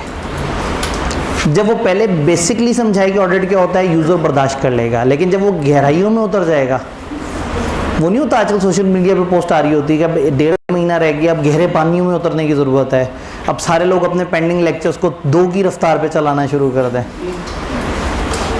ठीक है। और पेंडिंग लेक्चर्स भी कई दफ़ा लग रहा होता है कि इतने लेक्चर हुए नहीं हैं जितने पेंडिंग कर लिए हैं लोगों ने। तो खैर जो गहराई में उतरना है ना वो नहीं हज़म होगा हर किसी को, और ज़्यादातर लोग रिपोर्ट से बोर होकर रिपोर्ट छोड़ देंगे। स्टैंडर्ड को शिद्दत से एहसास है कि इसने बहुत ज़्यादा बातें कर दी हैं, तो इसलिए इन्होंने ऑप्शन दिया। इन्होंने कहा पहले एक बेसिक एरिया है जो आपने सारे यूजर्स को दिखाना है, उसके बाद एक एरिया, उसको ये कहते हैं शेडेड एरिया। शेडेड एरिया जब आप ओरिजिनल स्टैंडर्ड उठाएंगे तो जहाँ जहाँ आपको रिपोर्ट का फॉर्मेट मिलेगा आपको एक ब्लॉक ऑफ इंफॉर्मेशन ग्रे से शेड हुआ हुआ नज़र आएगा। वो ब्लॉक ऑफ इंफॉर्मेशन के बारे में वो ये मानते हैं कि ये जो शेडेड एरिया है ये आप चाहें तो रिपोर्ट के अंदर दिखाएं, चाहे तो रिपोर्ट से बाहर निकल के दिखाएं। आप वहाँ से कट कर दें, रिपोर्ट के एंड पे लिख दें एनेक्जर 1 और एनेक्जर 1 में दिखा दें। इवन अगर आपने वहाँ पे भी नहीं दिखाना और आपकी किसी पब्लिक अथॉरिटी की वेबसाइट पे दिया हुआ है, फर्स्ट करें आईकेप की वेबसाइट पे दिया ऑडिटर क्या क्या करता है, तो पहला वाला पोर्शन बताएं और नीचे लिखें बाकी आईकेप की वेबसाइट के इस लिंक पे क्लिक करें, सारी इन्फॉर्मेशन आ रही है। तो 3 ऑप्शन है उस एक्स्ट्रा इन्फॉर्मेशन की, या तो फेस पे दिखा दें रिपोर्ट के, या एनेक्जर में दिखा दें, या किसी अथॉरिटी की वेबसाइट का रेफरेंस दे दें। तो वो बेसिक इन्फॉर्मेशन क्या है जो तमाम यूजर्स को बतानी है, वो है बिल्कुल शुरू वाली इन्फॉर्मेशन। ऑडिट किसे कहते हैं, ऑडिट का ऑब्जेक्टिव क्या है? ऑडिट का ऑब्जेक्टिव है वो रीजनेबल एश्योरेंस ले, और ऑडिट का ऑब्जेक्टिव है कि वो क्या करे, ऑडिट रिपोर्ट इशू करे। अब आप उनसे तो चाहते हैं कि टर्मिनोलॉजीज वो सही से एक्सप्लेन करें। मैंने टर्मिनोलॉजी यूज़ कर दी है रीजनेबल एश्योरेंस, तो फ़ौरन से घबरा के डिफाइन किया कि reasonable assurance high level of assurance होता है, बट गारंटी नहीं होती कि फाइनेंशियल मटेरियल में स्टेटमेंट को हमेशा पकड़ेंगे। अब यहाँ हमने फिर मटेरियल में स्टेटमेंट बोल दिया, जब मुश्किल बात हो गई तो आप कहेंगे मिस स्टेटमेंट वो चीज़ है जो या फ्रॉड होता है या एरर। फिर आप मटेरियल को समझाएंगे, आप डेफिनेशन दें, डिस्क्रिप्शन दें मटेरियलिटी की जो फ्रेमवर्क में दी हुई है, और अगर नहीं दी हुई तो फिर वो वाले अल्फाज लिख दें कि इंडिविजुअली और aggregated with other reasonably expected to influence the economic decisions. वही चालाकी, रिलेटेड पार्टी में याद है क्या चालाकी की थी कि जो फ्रेमवर्क की डेफिनेशन है वो दे दो, नहीं तो इन अल्फाज में बता दो, और अपने ही अल्फाज उठा के बता दिए। तो इसी तरह से उन्होंने कहा या तो फ्रेमवर्क के मुताबिक मटेरियलिटी बता दो, नहीं तो इन अल्फाज में बता दो। और ये वही अल्फाज हैं जिसमें आईफेक ने या जो अकाउंटिंग के स्टैंडर्ड्स हैं उन्होंने इसको प्रॉपर तरीके से एक्सप्लेन किया। तो इस पोर्शन में आपने बताया ऑडिटर का ऑब्जेक्टिव क्या है, फिर समझाया रीजनेबल एश्योरेंस किसे कहते हैं, फिर समझाया मटेरियल और मिसस्टेटमेंट किसे कहते हैं, ये बता दिया। उसके बाद गहरे पानी, शेडेड एरिया। शेडेड एरिया में अब आपने बस बताते चले जाना है। पहले कहने जी हमने प्रोफेशनल जजमेंट एक्सरसाइज की और प्रोफेशनल स्केप्टिसिज्म एक्सरसाइज की। फिर बताने ऑडिट में होता क्या है, हम पहले आइडेंटिफाई करते हैं और असेस करते हैं रिस्क ऑफ मटेरियल मिसस्टेटमेंट। अब स्टोरी समझ आएगी, जो लोग अब एक दफ़ा ऑडिट पढ़ चुके हैं अब उनको ये सारी स्टोरी समझ आएगी कि हम सबसे पहले क्या करते हैं, आइडेंटिफाई करते हैं और असेस करते हैं रिस्क ऑफ मटेरियल मिसस्टेटमेंट। फिर हम क्या करते हैं, हम अंडरस्टैंडिंग लेते हैं इंटरनल कंट्रोल्स की, ताकि हम समझ सकें, not for the purpose of expressing an opinion, हम उन पर ओपिनियन नहीं दे रहे होते, हम सिर्फ अपने ऑडिट को बेहतर करने के लिए इंटरनल कंट्रोल्स समझ रहे होते हैं। हम एवेल्यूएट करते हैं कि अकाउंटिंग पॉलिसीज़ वगैरह अप्रोप्रिएट हैं या नहीं, और हम देखते हैं कि गोइंग कंसर्न सही है या नहीं। हम रिस्क को असेस करते हैं, हम कंट्रोल्स को देखते हैं, हम पॉलिसीज़ वगैरह को देखते हैं, और हम गोइंग कंसर्न को देखते हैं। हम उसके अलावा भी कुछ करते हैं। ये बताएं कि मैं दोषा विद गवर्नेंस से कम्युनिकेट करता हूँ बहुत सारे मामलात, यानी कि मेरा scope and timing of audit, different findings, different deficiencies control की जो भी है मैं कैसे डिस्कस करता हूँ, दोषा विद गवर्नेंस से। फिर लिस्टेड एंटिटीज़ के अंदर बताना है कि मैं एक स्टेटमेंट देता हूँ कि मैंने तमाम रेलिवेंट एथिकल रिक्वायरमेंट्स उन सारों को फॉलो किया, खासतौर पर जो इंडिपेंडेंस वाली बातें मैंने उनको फॉलो किया। फिर आप कहते हैं जहाँ की ऑडिट मैटर कम्युनिकेट हुए थे वहाँ ये मामला इस तरह से था, और मैंने वो बातें बताई थी जो मेरे नज़दीक इतनी अहम थी कि वहाँ पे बताई जाए।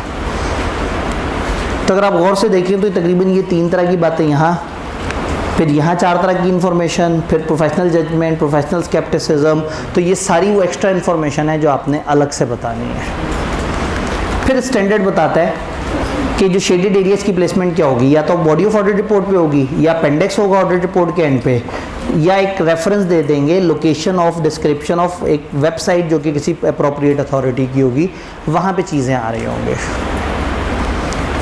तो यहाँ तक हम लोगों ने ओवरऑल रिपोर्ट के कंटेंट्स पढ़े, देखे। किसी किस्म का कोई मसला, कोई सवाल लाइट से एक दफ़ा ओपन कर दीजिएगा, कोई कन्फ्यूजन, कोई परेशानी है तो मुझे बताइए। दो फ्रेमवर्क बताए, कंप्लायंस फ्रेमवर्क और एक फेयर प्रेजेंटेशन। ये कंपनी के हिसाब से डिसाइड करना है, कंपनी को फ्रेमवर्क कहाँ से मिलता है। लॉ उसे बताता है तुम कौन सा फ्रेमवर्क फॉलो करोगे, लॉ ना बताए तो वो उस फ्रेमवर्क को फॉलो करते हैं जो उनके यूजर्स एक्सपेक्ट करते हैं।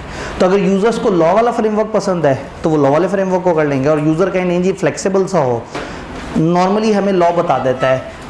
कंपनीज एक्ट सेक्शन 234 ने हमें ये कहा कि पाकिस्तान की जितनी भी कंपनी हैं वो आईकैप की तरफ से अप्रूव हुए वे वो वाले अकाउंटिंग स्टैंडर्ड्स को फॉलो करेंगे जो आईफैक वगैरह की तरफ से आए हैं। यानी आईकैप और एससीसीपी ने जिन स्टैंडर्ड्स को अप्रूव किया है वो स्टैंडर्ड्स पाकिस्तान की कंपनियां फॉलो करेंगी, प्लस लिस्टेड कंपनियां फोर्थ स्केड्यूल को फॉलो करेंगी, बाकी कंपनियां फिफ्थ स्केड्यूल। पाकिस्तान का हमारा फ्रेमवर्क मिक्स फ्रेमवर्क है। अगर ये ज़्यादा मूड में होते हैं ना तो इस स्टैंडर्ड, इस ओरिजिनल स्टैंडर्ड में इसकी भी डिस्कशन है। आपके हाथ अगर कभी फाइनल के लेक्चर्स लगे तो यहाँ एक अगली डिबेट होती है कि अगर दो फ्रेमवर्क इकट्ठे हों फिर क्या करना है, लेकिन शुक्र है वो यहाँ नहीं है। पाकिस्तान में हमें डबल फ्रेमवर्क फॉलो करना पड़ता है। एक तरफ से कंपनी लॉ भाई साहब आ जाते हैं, वो कहते हैं फोर्थ फिफ्थ स्केड्यूल मेरा होना चाहिए। एक तरफ से ये आ जाता है हमारे आईएएस भी, वो कहते हैं जी आपने आईएफआरएस और आईएएस फॉलो करना है। आईएएस और आईएफआरएस हैं फेयर प्रेजेंटेशन, और फोर्थ ऑफ स्केड्यूल है कंप्लायंस। तो पाकिस्तान का ऑडिटेड टू फोल्ड ओपिनियन देता है, कहते हैं हमने अपना audit in accordance with IFRS and the requirement of fourth and या फिफ्थ स्केड्यूल ऑफ पाकिस्तान का कंपनीज एक्ट, हमने उसके मुताबिक काम किया है। तो यहाँ हमारी ओपिनियन थोड़ी डिफरेंट होती है, लेकिन हम उस तरफ नहीं जाएंगे क्योंकि किताब ने अभी हमें उस बखेड़े में नहीं डाला। तो आज की डेट में हम यही समझते हैं कि दो तरह के फ्रेमवर्क होते हैं, एक कंप्लायंस फ्रेमवर्क और एक फेयर प्रेजेंटेशन फ्रेमवर्क। यहाँ कोई सवाल? जी, ऑडिट रिपोर्ट पे डेट किस दिन की आएगी? जिस वक्त आप ऑडिट भी ख़त्म कर चुके हो और मैनेजमेंट ने अपनी आखिरी तरीन जिम्मेदारी भी ख़त्म कर दी। मैनेजमेंट ने शुरू में वादा किया था वो अकाउंट्स बनाएंगे, अब इस दिन उनकी तरफ से साइन हुए हुए अकाउंट्स मौजूद होने चाहिए। उन्होंने कहा था ऑडिटर को हर इन्फॉर्मेशन देंगे, आज वो आपको एक खत दे दें कि हमने ईच एंड एवरी इन्फॉर्मेशन दे दी, अब हमारी तरफ आपको देने वाला कुछ नहीं है। तो जिस दिन ये दो डॉक्यूमेंट मुझे मिल गए, साइंड हुए हुए अकाउंट्स और रिटर्न रिप्रेजेंटेशन, और मुझे सफिशिएंट अप्रोप्रिएट एविडेंस मिल गया और मैं ओपिनियन देने तक पहुंच गया, वो डेट पे डालूंगा मैं अपनी ऑडिट रिपोर्ट पे। ये डेट रिफ्लेक्ट ये करती है कि इस दिन तक का मेरा ऑडिट कंप्लीट है और मैंने सारी चीज़ों को देख लिया है। जी,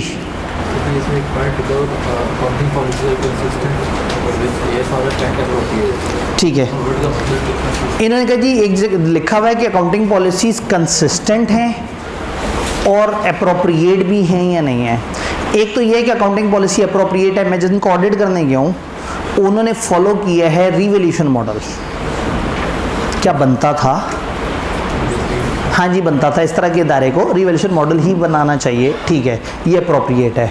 मैं अगले साल गया, उन्होंने कॉस्ट मॉडल फॉलो किया हुआ था। मैं कहा ये क्या हुआ, आपने तो कंसिस्टेंसी आउट कर दी। तो दो चीज़ें देखनी है, जो पॉलिसीज़ है क्या वो ठीक है, नंबर 2 क्या वो over the year consistently follow हो रही हैं। अगर कभी मजबूरन उन्हें अपनी पॉलिसी बदलनी पड़ रही होगी तो आप लोगों ने अब तक एक स्टैंडर्ड लाजमी पढ़ लिया होगा, IAS 8 क्या कहता है वो, आप उस चेंज को इस तरह से करो, आप ओपनिंग बैलेंस के साथ ऐसा करो, आप उसको यूं करके दिखाओ ताकि यूज़र कंफ्यूज ना हो। क्योंकि ये वाला करंट ईयर किसी और पॉलिसी के मुताबिक और जिससे कंपेयर कर रहा हूँ वो किसी और के मुताबिक, तो गड़बड़ हो जाएगी। तो फिर क्या करें, हम ओपनिंग को ही रीस्टेट करके और वहाँ से ही पिछले दोनों ईयर्स उसी पॉलिसी पे दिखाते हैं ताकि कंसिस्टेंसी नज़र आए फाइनेंशियल्स में। तो ऑडिटर ने अप्रोप्रिएटनेस भी देखनी है और कंसिस्टेंसी भी देखनी है। और कोई सवाल? रिपोर्ट के कंटेंट समझ आए? 701 की तरफ जाते हैं। आपके पास कोई और छोटी सी लाइन तो नहीं आ रही टेबल के नीचे? ऑडिट रिपोर्ट पर स्क्राइब बाय लॉ टाइप तो नहीं आ रहा? वो वाले कंटेंट जो आईकेएफ कभी सिलेबस में डालता है कभी निकाल देता है, पढ़ ही लें, जा क्या रहा है। नहीं सर, हमने 2 लाइनें हैं, ज़्यादा हो जाता है सर, भारी हो जाता है। हाँ हाँ, काश मुझे मौका मिल गया होता। पेपर में अगर अचानक आ जाए ना तो फिर जिम्मेदारी नहीं लेनी। नहीं चले, होता ये है, चले मैं दिखाता नहीं, दिखाने से आपको परेशानी हो रही है ना। समटाइम आप एक मुल्क में जाते हैं, वो मुल्क वाले कहते हैं भाईजान इधर 700 वाली रिपोर्ट नहीं चलेगी, हमारी रिपोर्ट चलेगी, और अपनी रिपोर्ट आपको दे देते हैं, उसमें होते हैं 25 कंटेंट्स। अब ISA ने दी है आपको 14 कंटेंट और वो बता रहे हैं 25 कंटेंट। स्टैंडर्ड कहता है अगर उनके 25 में आपको 13 कंटेंट्स मिल जाए तो उनकी रिपोर्ट को बगैर किसी टेंशन के मान लेना। 13 में से कौन सा मिस किया उन्होंने? Other reporting responsibility. तो अगर आपको पाकिस्तान का लॉक है भाई, पाकिस्तान की रिपोर्ट में तो ये 25 कंटेंट आप देखेंगे, अगर आपको कम से कम 13 कंटेंट ISA वाले मिल गए तो आप कहेंगे मैंने ISA के मुताबिक ऑडिट किया है। और अगर आपको ना मिले तो लॉ और ISA की जंग में जीतेगा कौन? तो फॉलो तो पाकिस्तान के लॉ की रिपोर्ट करेंगे, लेकिन फिर वो जुमला गायब कर देंगे कि मैंने ISA को फॉलो किया। तो ये यूनिवर्सल रूल है, जब भी लॉ और स्टैंडर्ड में क्लैश हो आप हमेशा लॉ को फॉलो करेंगे, और फिर ये नहीं लिखेंगे कि मैंने जो ऑडिट किया है वो ISA के मुताबिक है। डन। ISA 701 की ऑडिट मैटर, ये एक बड़ा स्पेशलाइज्ड सा एरिया है। अजम्पशन ये है कि हम जितनी भी बातें कर रहे हैं वो साफ रिपोर्ट की कर रहे हैं। आप याद करें कि साफ रिपोर्ट के कंटेंट के अंदर हमें एक पोर्शन नजर आया 701 का। तो की ऑडिट मैटर की फिलहाल मेरी अभी की अजम्पशन ये है, ब्रेक से पहले की अजम्पशन ये है कि हम बात कर रहे हैं साफ रिपोर्ट की। हाँ, ब्रेक के बाद हम कुछ खराबियां पढ़ चुके होंगे तो उस वक्त उन खराबियों के साथ भी 701 आता है, लेकिन उसका एक टेबल दिया हुआ है जो हम बाद में पढ़ते हैं। फिलहाल हमारी अजम्पशन ये है कि वी आर टॉकिंग अबाउट साफ थिंग। की ऑडिट मैटर क्या है? समटाइम जब आप ऑडिट करने जाते हैं तो आपके सामने कुछ ऐसे मामलात आते हैं, कुछ ऐसे एरियाज पे इतना ज़्यादा टाइम और इतनी ज़्यादा एनर्जी लगती है कि ऑडिटर का दिल करता है कि दोस्त जावेद गवर्नेंस के साथ साथ तमाम शेयर होल्डर्स को मैं बताऊं कि ये बड़ा अहम मामला था। आप ऑडिट करने गए, पता लगा उनका सॉफ्टवेयर ही ख़राब हुआ है, उन्होंने सॉफ्टवेयर ठीक कराया, नया सॉफ्टवेयर आया, 10 महीने तक उसके ऊपर एफर्ट होती रही, चीज़ें ठीक होती रही, पहले इश्यूज़ आए फिर इश्यूज़ आए, अल्टीमेटली करते करते करते bye the end of audit चीज़ें स्मूथ हो चुकी थी और अब उनकी ट्रांजैक्शंस पे आपको पूरा भरोसा है। और एंड पे आप एक ओपिनियन दे देते हैं, financial are giving true and fair view, तो आपका दिल जल रहा होता है कि पूरा सेशन इतने मसले चलते रहे और एंड पे मैं साफ ओपिनियन दे रहा हूँ। तो देते तो आप साफ ओपिनियन है, लेकिन आप कहते हैं आओ यूज़र्स, मैं आप लोगों को एक बात बताता हूँ। स्टार्ट में, सीज़न के स्टार्ट में ये प्रॉब्लम आया था, फिर इस प्रॉब्लम पे ये एक्शन लिया गया था और उसके बाद यूँ हुआ था और अब जो हो रहा है मैं उससे मुतमईन हूँ। तो इससे क्या होता है, आप अपने यूज़र्स को भी अपने साथ शामिल कर लेते हैं कि वो अहम इंफॉर्मेशन जो बड़ों को तो पता है लेकिन जो कंपनी के मालिक हैं उन बेचारों को पता ही नहीं, आप उनकी नज़र में ले आते हैं ताकि कल को वो मीटिंग्स में इकट्ठे हों तो मज़ीद तफसील पूछें डायरेक्टर से और अगली दफ़ा के लिए पूछें कि हाँ भाई अब हम क्या कर रहे हैं, मज़ीद एहतियात कर रहे हैं या नहीं कर रहे। ये शिकायत नहीं है, ये इन्फॉर्मेशन है। आपको शेयर होल्डर ने कहा था तुम हमारे नुमाइंदे बन के ज़रा जाओ ऑडिट करो, आपने वहाँ ऑडिट की और ऑडिट के दौरान आपने कुछ अहम चीज़ देखी, ऑल्दो वो रिजॉल्व हुई थी, लेकिन अब आपका दिल करता है कि तमाम यूज़र्स को वह अहम इन्फॉर्मेशन पता होनी चाहिए। तो वो अहम इन्फॉर्मेशन क्या कहलाती है? की ऑडिट मैटर। प्राइम अजम्पशन ये है कि की audit matter is not a negative thing, ये गलत चीज़ नहीं है। की ऑडिट मैटर एक साफ़ सुथरी चीज़ है, एक रिजॉल्व्ड इशू है, एक प्रॉपरली डील हुआ हुआ इशू है। अगर ये ख़राब इशू होगा तो फिर तो रिपोर्ट ख़राब करनी पड़ेगी, लेकिन साफ़ रिपोर्ट में ये कैसे आएगा जब ये एक रिजॉल्व्ड इशू है। अब ये स्टैंडर्ड थ्रू आउट इसकी गिर्द घूमता है कि की ऑडिट मैटर क्या है, की ऑडिट मैटर कब एप्लीकेबल होता है। लिस्टेड में ये लाजमी है, बाकी जगह अगर स्टैंडर्ड कहे या लॉ वगैरह कहे या आपकी जजमेंट हो तो आप उसको ऐड कर लेते हैं। फिर डिबेट ये है कि ये कौन से इश्यूज़ होंगे, ये उन इश्यूज़ में से आएंगे जो दोस्त जावेद गवर्नेंस से आप थ्रू आउट डिस्कस करते रहे। आपने 10 चीज़ें दोस्त जावेद गवर्नेंस से डिस्कस की, उन 10 में से आपने कोई से 1-2 चूज़ अगर करने हैं तो कर ले। ये कोई नया इशू नहीं होना चाहिए, ये ऑलरेडी डिस्कस हुआ हुआ इशू हो। फिर वो इशू सेलेक्ट करके आप दोस्त जावेद गवर्नेंस को बताएंगे मैं इसको की ऑडिट मैटर बना रहा हूँ, थोड़ा सा क्लैरिफिकेशन वो भी दे देंगे, थोड़ा सा आप अपने पास से लिख लेंगे। फिर सिलेक्ट कैसे करें? 10 चीज़ें तो 10 की 10 अहम है, उनमें से कौन सी 2 इतनी अहम है या एक इतनी अहम है कि आप उसे की ऑडिट मैटर कह रहे हैं। कुछ बेंचमार्क देती है। उन्होंने कहा रिस्की चीज़ देख लेना, जहाँ ज़्यादा टाइम लगा उसको देख लेना, जो यूज़र्स के लिए बहुत ज़रूरी है बातें वो देख लेना, मटेरियलिटी देख लेना।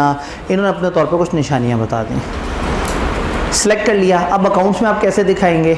रिपोर्ट में पोर्शन बनेगा की ऑडिट मैटर, उसके नीचे उसकी डेफिनेशन आएगी। डेफिनेशन के नीचे 1, 2 जितने भी की ऑडिट मैटर आप उन सबको अलग अलग एक्सप्लेन करेंगे। क्या मैटर थे, आपने क्या किया उसके ऊपर, रिजल्ट क्या निकला, बाय द एंड आपकी कोई ऑब्जर्वेशन है या नहीं, और इसको इस तरह से क्लोज कर देंगे। तो ये छोटा सा स्टैंडर्ड है और ये ज़्यादातर डिस्क्रिप्टिव वे में बस बता रहे हैं आपकी मोटी मोटी जिम्मेदारियाँ कि आपने क्या करना है। तो थोड़ा जल्दी से इसे देखते हैं। 1-3 जज़ाकल्लाह। की ऑडिट मैटर किसे कहते हैं? दोज मैटर जो ऑडिटर की प्रोफेशनल जजमेंट में वर of most significance in the audit of financial statement of, इस करंट पीरियड के फाइनेंशियल स्टेटमेंट में जो सबसे अहम मामला थे वो की ऑडिट मैटर हैं। They are selected from matters communicated with दोस्त विद यूनिवर्सल रूल, डेफिनेशन में ही दे दिया। ये सिलेक्ट ही किन में से होंगे? जो दोस्त विद गवर्नेंस से आपके साथ साथ डिस्कशन में चल रहे थे। स्कोप क्या है? ये से डील करता है audit responsibility key audit matter बताए। Purpose of communicating key audit matter to enhance the communicated value of audit report. इसका मकसद ऑडिट रिपोर्ट की वैल्यू बढ़ा देना है। तो डायलॉग मारे में आगे चलते हैं।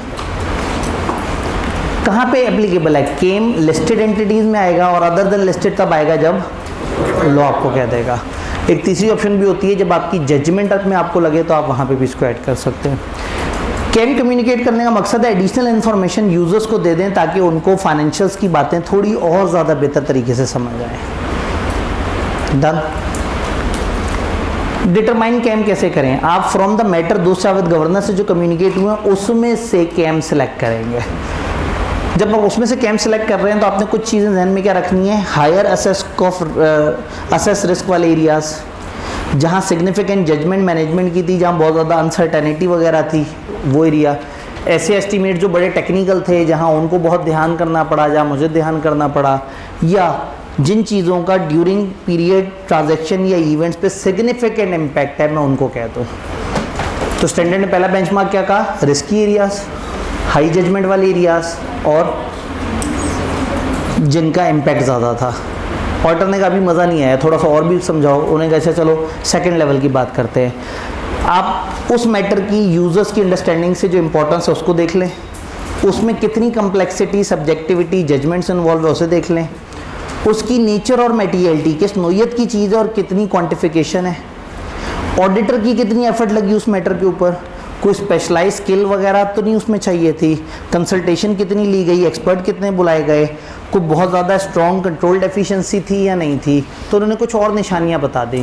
क्योंकि आपको हमेशा गिला ये है स्टैंडर्ड से कि स्टैंडर्ड कह देते हैं तुम्हारी प्रोफेशनल जजमेंट, तो इन्होंने प्रोफेशनल जजमेंट आप ही पे छोड़ दिया, लेकिन कुछ आपको निशानियाँ बता दी कि ये चंद चीज़ें जहन में रखना, शायद इनके मुताबिक तुम्हें कोई ना कोई की ऑडिट मैटर मिल जाए।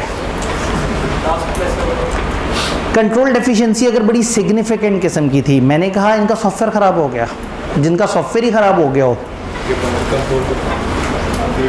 जब तक सॉफ्टवेयर अपडेट नहीं होगा वो तो बहके फिर रहे होंगे। तो सोचें, आप समझ आ रहे हैं, जिनका सॉफ्टवेयर ख़राब हो जाए कितना बड़ा इशू है। तो अगर एक कंपनी का सॉफ्टवेयर ही ख़राब है तो इसका मतलब है उनके अकाउंट्स सत्यानाश। इतनी बड़ी डेफिशिएंसी है कि अगर ये ठीक ना हुई होती तो फिर तो पूरा ऑडिट ख़राब हो गया होता। तो ये इतना अहम है कि ऑडिटर चाहेगा कि बताए कि हुआ था लेकिन रिजॉल्व हो गया।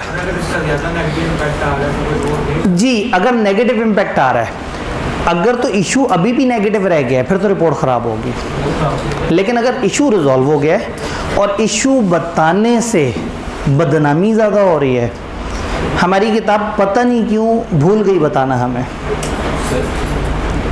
ISA 701 का पैरा 14 है, उसने एक एक्सेप्शन बताई है। वो कहते हैं अगर की ऑडिट मैटर बताने से बदनामी बढ़ रही हो तो मत बताएं। लेकिन हमारी किताब ने पता नहीं क्यों नहीं डिस्कस किया, बड़ी अहम बात है, ये पी गए।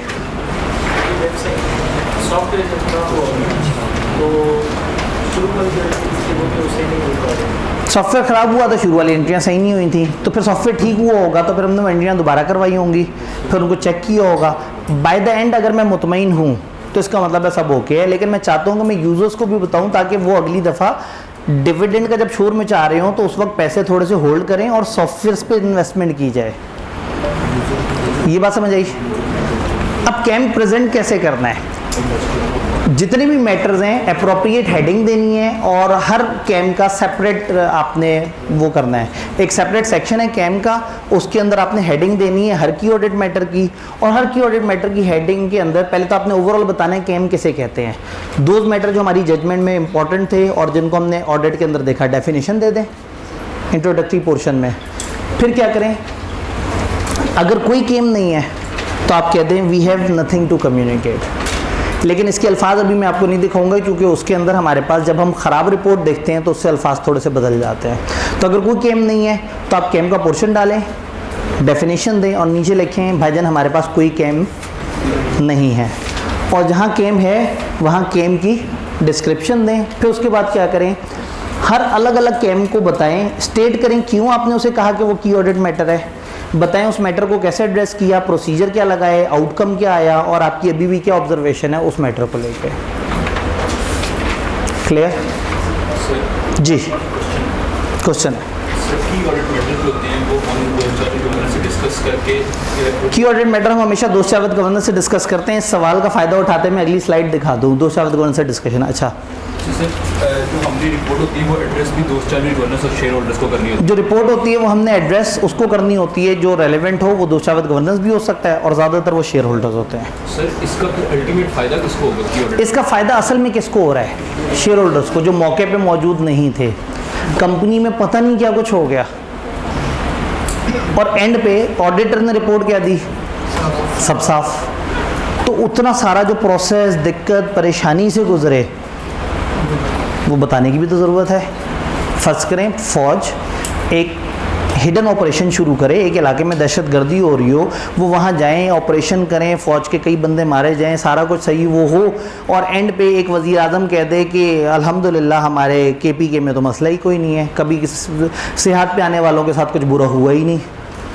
अब फौजी बेचारा दिल सड़ा के बैठा हो कि यार मेरे 200 बंदे मर गए, हम लोग 5 महीने से ऑपरेशन कर रहे थे, ऑपरेशन के बाद चीज़ें ठीक हुई हैं, अल्टीमेटली रिपोर्ट तो साफ़ ही जानी चाहिए, लेकिन एक दफ़ा यूज़र्स को बताओ तो सही कि मेरे सारे मसले थे जिनको हमने रिजॉल्व किया है।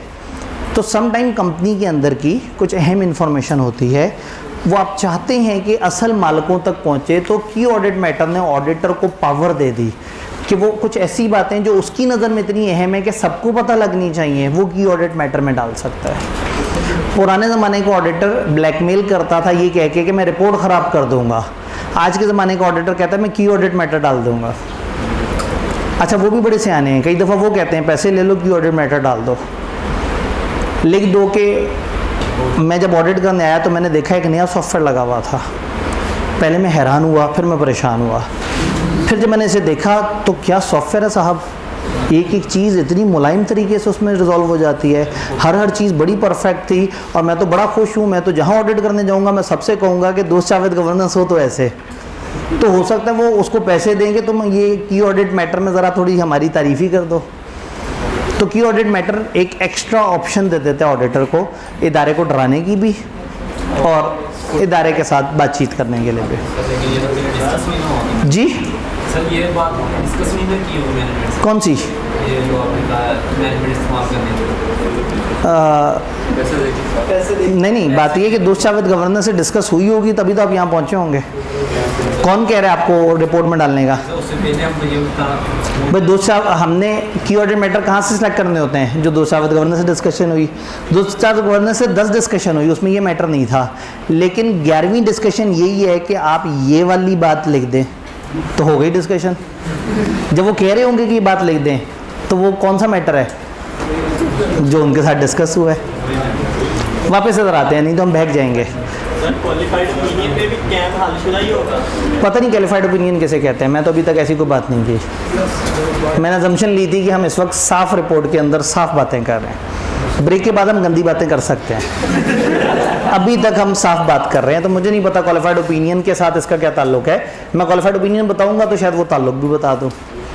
जी वो भाई का आखिरी सवाल, इतनी देर आप लोग पढ़ लें, पढ़ तो सकते ही हैं, कम से कम मैं स्लाइड गुजार दूंगा कि आपने पढ़ ली।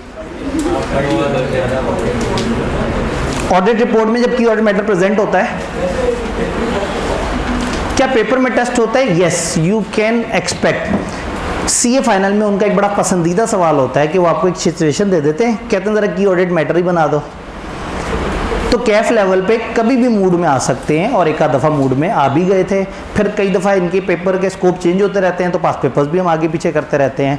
तो पेपर में आप जाएं, हो सकता है वो आपको एक इशू दें और कहें ज़रा की ऑडिट मैटर बना दो। आप सोचेंगे अच्छा कैसे बनाना होता? हाँ, सर ने बताया था पहले हेडिंग देनी है, हेडिंग दे दी। फिर सर ने कहा था हेडिंग के नीचे की ऑडिट मैटर की डेफिनेशन देनी होती है, डेफिनेशन लिख दी। फिर सर ने कहा था जितने मैटर हैं उनकी अलग अलग हेडिंग दो। अगर वो सवाल में उन्होंने 2 मैटर्स बताए हैं, दोनों की हेडिंग दे दे। फिर प्रेजेंटेशन क्या था? नीचे बताओ ये क्यों केम है। सवाल ने हिंट दिया होगा, सवाल आपको ये थोड़ी कहेगा खुद ही से कुछ भी लिख दो, थोड़ा सा डिस्क्रिप्शन तो देगा, उस डिस्क्रिप्शन में रीज़न आप ऊपर लिख देंगे। फिर आपने नीचे क्या बताना है, मैंने प्रोसीजर क्या लगाए, उसका रिजल्ट क्या निकला। तो पेपर में हो सकता है वो इस तरह से आपको तंग करे। आज अगर दामन वक्त में गुंजाइश हो तो आपने इस तरह की फरमाइश करनी है, तो हो सकता है आपकी फरमाइश करने से पहले ही सर उसामा आपसे कहें हाँ भाई बच्चों फ़र्ज़ करो की ऑडिट मैटर ज़रा ड्राफ्ट करो। तो ड्राफ्टिंग में तो एक नेक्स्ट लेवल की बात चल रही होती है ना। तो ये ड्राफ्टिंग में जाके आपने कहना है कि जी अगर की ऑडिट मैटर लिखने के लिए आ जाए तो क्या करेंगे, और फिर सारे आपको गुस्से से देखेंगे कि उन्होंने कहा अच्छा क्या करेंगे, लिखो। वो आपका सवाल आप लोगों के ऊपर ही डाल देंगे, पर जब आप लिखेंगे फिर आपको बताएंगे कि देखो ऐसे करना था, ऐसे नहीं करना था। वापस इधर आता है, ये आपने पढ़ लिया जो पीछे लिखा हुआ था। इसमें अब हम ओवरऑल मैप की तरफ जाएंगे, जिसके लिए हमने क्या करना होगा, इतनी छुट्टी करनी होगी, ब्रेक करनी होगी कि आप दोबारा, अगर आप तब तक महसूस होना चाहते हैं तो आप एक गंदी सी डायग्राम ज़रूर देख सकते हैं। सर बंद कर दें सर, ये जो है ना 3:55 हो रहे हैं मेरे पास, 4:05 पे इकट्ठे होते हैं। जो अगली क्लास वाले हैं वो 4:40 पे आएंगे। साजिश पूरी तैयार है, ठीक है। तो 4:05 पे हम इकट्ठे होंगे और हम इस मैप को इंशाल्लाह देखने की कोशिश करेंगे। कहानी दोबारा शुरू करते हैं। मैं तो सवाल पूछा ही नहीं, क्या ये कह रहे हैं पंखा बंद, ये तो फिर मजाक ही चलता रहेगा आप लोगों का। आप जगह बदल लें, वो वहाँ खाली जगह है, यहाँ खाली जगह, आ जाएं जल्दी से आ जाएं। ये साथ हैं, आप इधर आ जाएं, आप वहाँ चले जाएं। वो साथ वाले भाई को कोई मसला नहीं है।